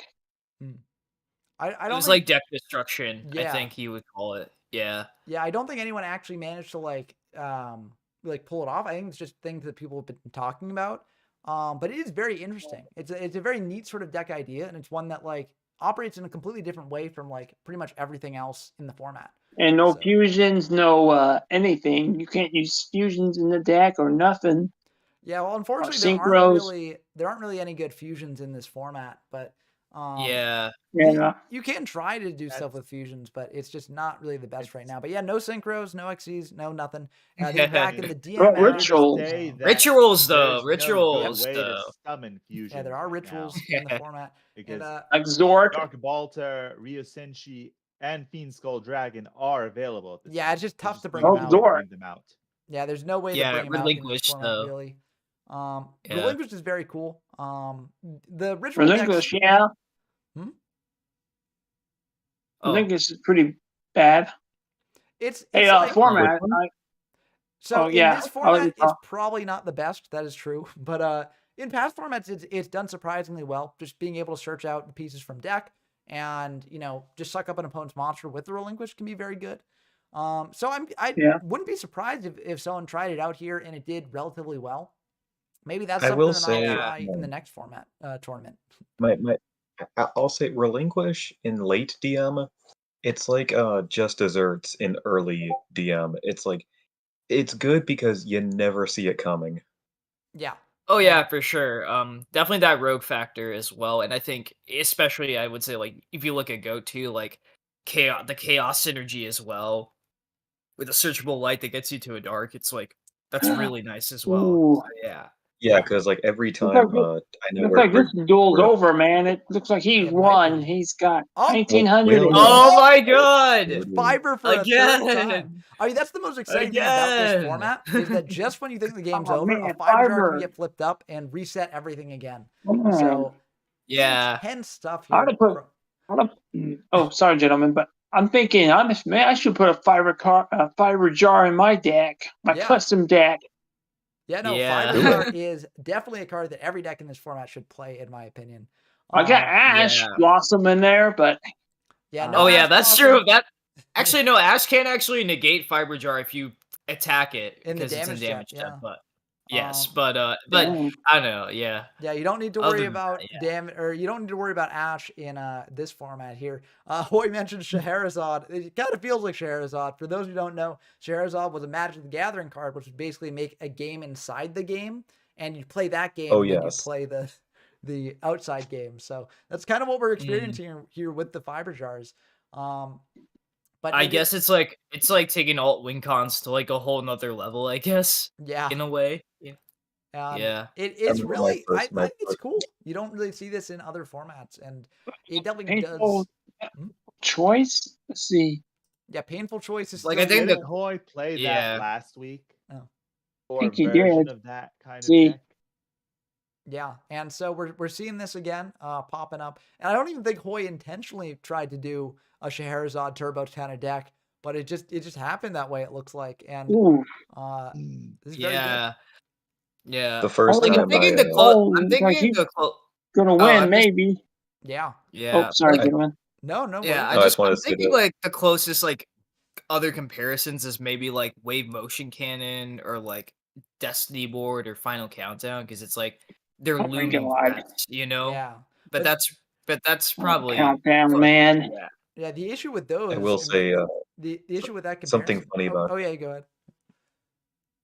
The first time I ever encountered Ash Blossom, was at like my first locals, which like I had been out of the meta for so long. I was just like, "Hey, Judge, is my deck good?" And they were like, "Yeah, sure, you can enter with that."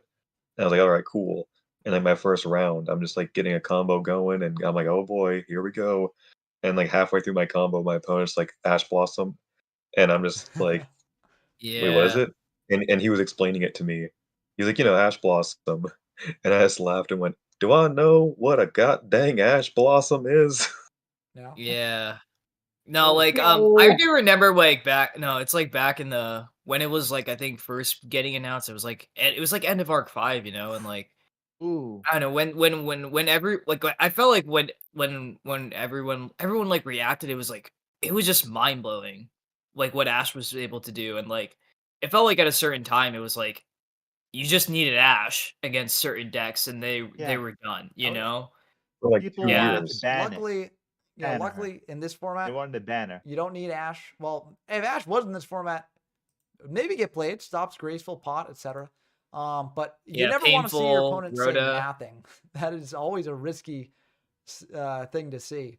Yeah. It's also not bad. Like it's good against Sangan or Witch if you like Regeki, Dark Hole, or Torrential. Yeah, exactly. It surprisingly would be okay. 1800 defense. Yeah, that's not bad. Worst case scenario. You just couldn't really do it for synchros yet. Yeah, that's I think the thing about like probably in like 5Ds or Zale is like it probably couldn't really exist at that time just because of the fact that it could do so much, and then like you can like synchro as well. I don't know.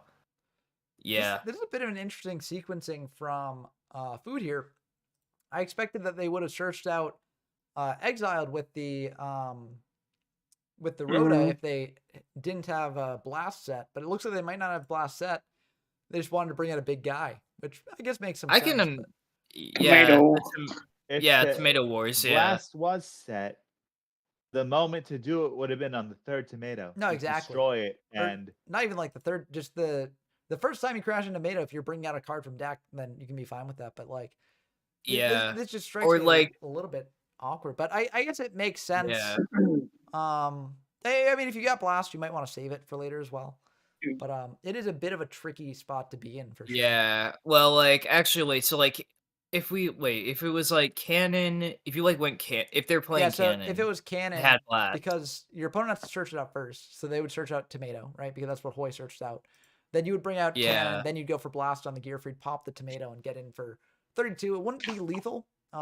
Yeah, that's the problem. I can understand not doing that though, but I feel like an alternate play. Well, so either way, since you search second, like if Blast was set, instead of searching out another tomato, you just search out like a Witch, right? And then you blast the tomato, and then you'd attack in for 29.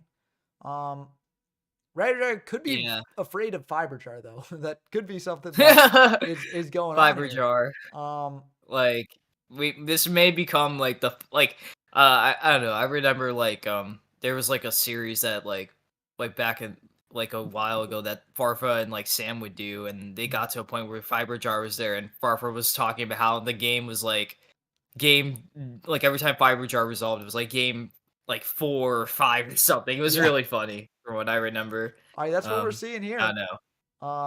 Hidden into a Wall of Illusion. That's pretty good. Waluigi. Yep, Waluigi. Yeah. Waluigian. It is cool to see like in a way like some of these like cards that like Hoy's playing. It feels like callbacks to like say like a Critter. Oh boy. Yeah. in a way. You got Wall, you got Mass Sorcerer, even Offerings to Doom, which is something that a lot of people would play in, or not a lot, but like a couple people would play in Android format. It feels almost like Hoy is wrapping up all the stuff from the history and putting it into this one deck, which is really cool to see. Up to this point, anyway. Yeah. Now, I don't know. Now, if you really wanted to go completely, if you want to be really based, though, you got to play like Dark Necrofury. You have to figure out how to play Dark Necrofury in the deck. Walls of Illusion. That's a Fiend. Sangan. Yeah. Fiend. Giant Yata, Germs. Fiend. Yeah. There's a slim chance this might be it. Yeah. 2,900 damage on board. Ooh. So Gemini Elf is in the hand. Reborn here, never mind. trying to stave off. Death, oh no! Yeah, getting MST'd. This is so intense. This is such an intense game. So back and forth. It really is wild because at the beginning of this game we were like, oh, it's over. Food's won because they've just got so much gas. He's only got one card. MST hit IO. Yeah. So yes. You can chain MST to IO when IO's first activated. Because technically IO's effect hasn't gone into effect yet. So like you can chain MST, pop the IO before it negates all spells. So yeah, very powerful interaction. Very, very good to know about. Yeah. No, it makes quick plays like some of the best, arguably, in a lot of the formats pretty much all formats with IO in it. It's like if it's a quick play spell, there's probably this might be the end of the game here though. Oh no. He's thinking. Oh, okay. Offerings on the Gearfried. Will it be enough though? That's the question. Change of heart is the end of the game. Yeah, change. Well, change and another monster in hand is the end of the game. Or Snatch Steal. We already know Gemini Elf is in it. Drago's hand. That's okay, we saying do. That. It was bounced by Wall of Illusion. Oh yeah, you're right. Yeah, right. That's true. So yeah, very intense stuff here. You're not playing a Oh, god dark. card in this. Oh, I mean, this might yeah, be the end of the game. It just depends. Actually, wait. So it depends on what Rad Yeah. thinks is in Hoy's hand, right? Because you go for Lily, you put yourself in a I'm vulnerable gone. spot. But if Hoy doesn't have a way to get rid of the Lily on the following turn, this wins you the game, right? So That is actually true, yeah. No, because you have to buff it again. That's in Hoy's You hand. can't buff it again. yeah. So it's Yeah. very scary. If the card in Yeah. hand is like Bazoo, is the Yeah. end of the game. It's Sangan. But is it saying was that searched off the witch? No, it was in hand when the hand rips were first committed. Or did that happen with the fiber? Did that get ruined with the fiber jar? That's what I'm wondering. Yeah. No. Are we gonna get to part? But- Oh man. Yeah, no matter Radra says no matter what you did, attack or not, Oh. I will win. I don't With like my that. final card. Change of heart. Ooh. Of course. That's pretty intense. We knew yeah. it. So Oh. It's over. yeah, Change it's of over. heart. Yeah. Yeah. Yeah. Wow. Very, Yeah. very GG's down to the wire. Oh yeah, if it was Big Shield Garden, that would actually Yeah. work out. But Big Shield Garden That's not why- in Oh my fiber format, God. unfortunately. But yeah, Yeah. That was a great intense finale. stuff. I agree. Yeah. Very, very good games for both players involved. Mm. Wait, what does that last card do? Yeah, I don't know. It's a very That's mysterious true. card. Let's see. Where but we got where's food on the Food actually wait, this is had not won a locals yet, so this is their first locals.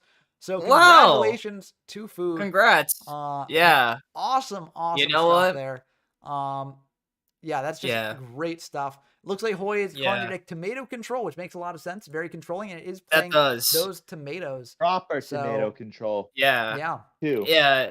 Instead of Good just game. tossing in 3 tomatoes and just calling it tomato control. And recruiters and a can. I guess recruiters and a cannon, it feels a little bit better, but yeah, no, honestly, I feel like the way I see it, it's like you should probably at least have another target. I Yeah. feel like. Exactly, Hoy. Yeah. True tomato So control. very intense Yeah. stuff. Could've I been hope that worse. you all enjoyed the stream as always. If you did enjoy the stream, definitely subscribe to the channel. Also leave a like as well. And if you Oh. want to play more games in this format, if this intrigued you, you want to play games in Fiber or any of the other games that I featured on the channel, definitely hand it over to the Yu-Gi-Oh from Zero Discord server. That will also have links We play to every DM format. Every Exactly, DM and- format, we will play it with Yep, you. we're gonna go beyond DM as And well soon. relatively soon after we're done Soon. with Warrior Yeah. format. Soon we'll but- be switching to the next generation. Exactly, GX. Yeah. But yeah, there will also be a Generation Fiber X. format tournament coming up in early April. It's going to be held in the Fiber Jar Discord server, which you can find the link to in the YJO from Zero Discord server. I didn't link it in the description of this video. But that's a great place to play games in this format as well. If this intrigued you, if you want to play more. And also, as Blah mentioned earlier, there will also be the Yata Lives tournament coming up next weekend, hosted by Janjo, which is a Yata tournament. A lot of great DM era Whoa. format tournaments coming up, really cool. I just think it's so cool that like all these formats are popping off. We're getting tournaments in them. So if you want to sign up for any of them, the best place to stay informed about these is probably on the Discord server. So definitely check that out. Don't forget the food bowl. Yes, the food bowl's coming up as well. Yugi Kaiba coming up at the end of the month, which should be a lot of fun as well. We're just popping off. $25 So many, first prize. yeah, so many great formats that are getting tournaments for them. I'm just so happy that And Yata these- lives next week. yes, as I mentioned, yes, the Yata Lives tournament is Yeah. happening next week too. 1 p.m. So- EST. Yep, so definitely check out Rise Janjo's Smart, channel if LOD, you are Yata, interested Garasu. in that. But yeah, that's going to be the end of the game here. It is getting pretty late for me, so I think instead of doing the post-game interview, I think I'm going to call it here. But I hope that you all enjoyed as always. And again, congratulations to both Hoy and Raga Drago for making it this far, and congratulations to Raga Drago for winning Great the duel. locals. Great duel. Very, very great stuff. I mean, that was one Yeah, of the best for Fiber sure. duels I think we featured on the channel. So very good stuff. I hope that you all enjoyed as always. And yeah, I'll see you all next time. So we should be hosting another Good night. locals stream next week. Probably not on Saturday, but either Friday or Sunday. So look forward to that. But hope you enjoyed. So see TGG you all or next time. Yata? Oh.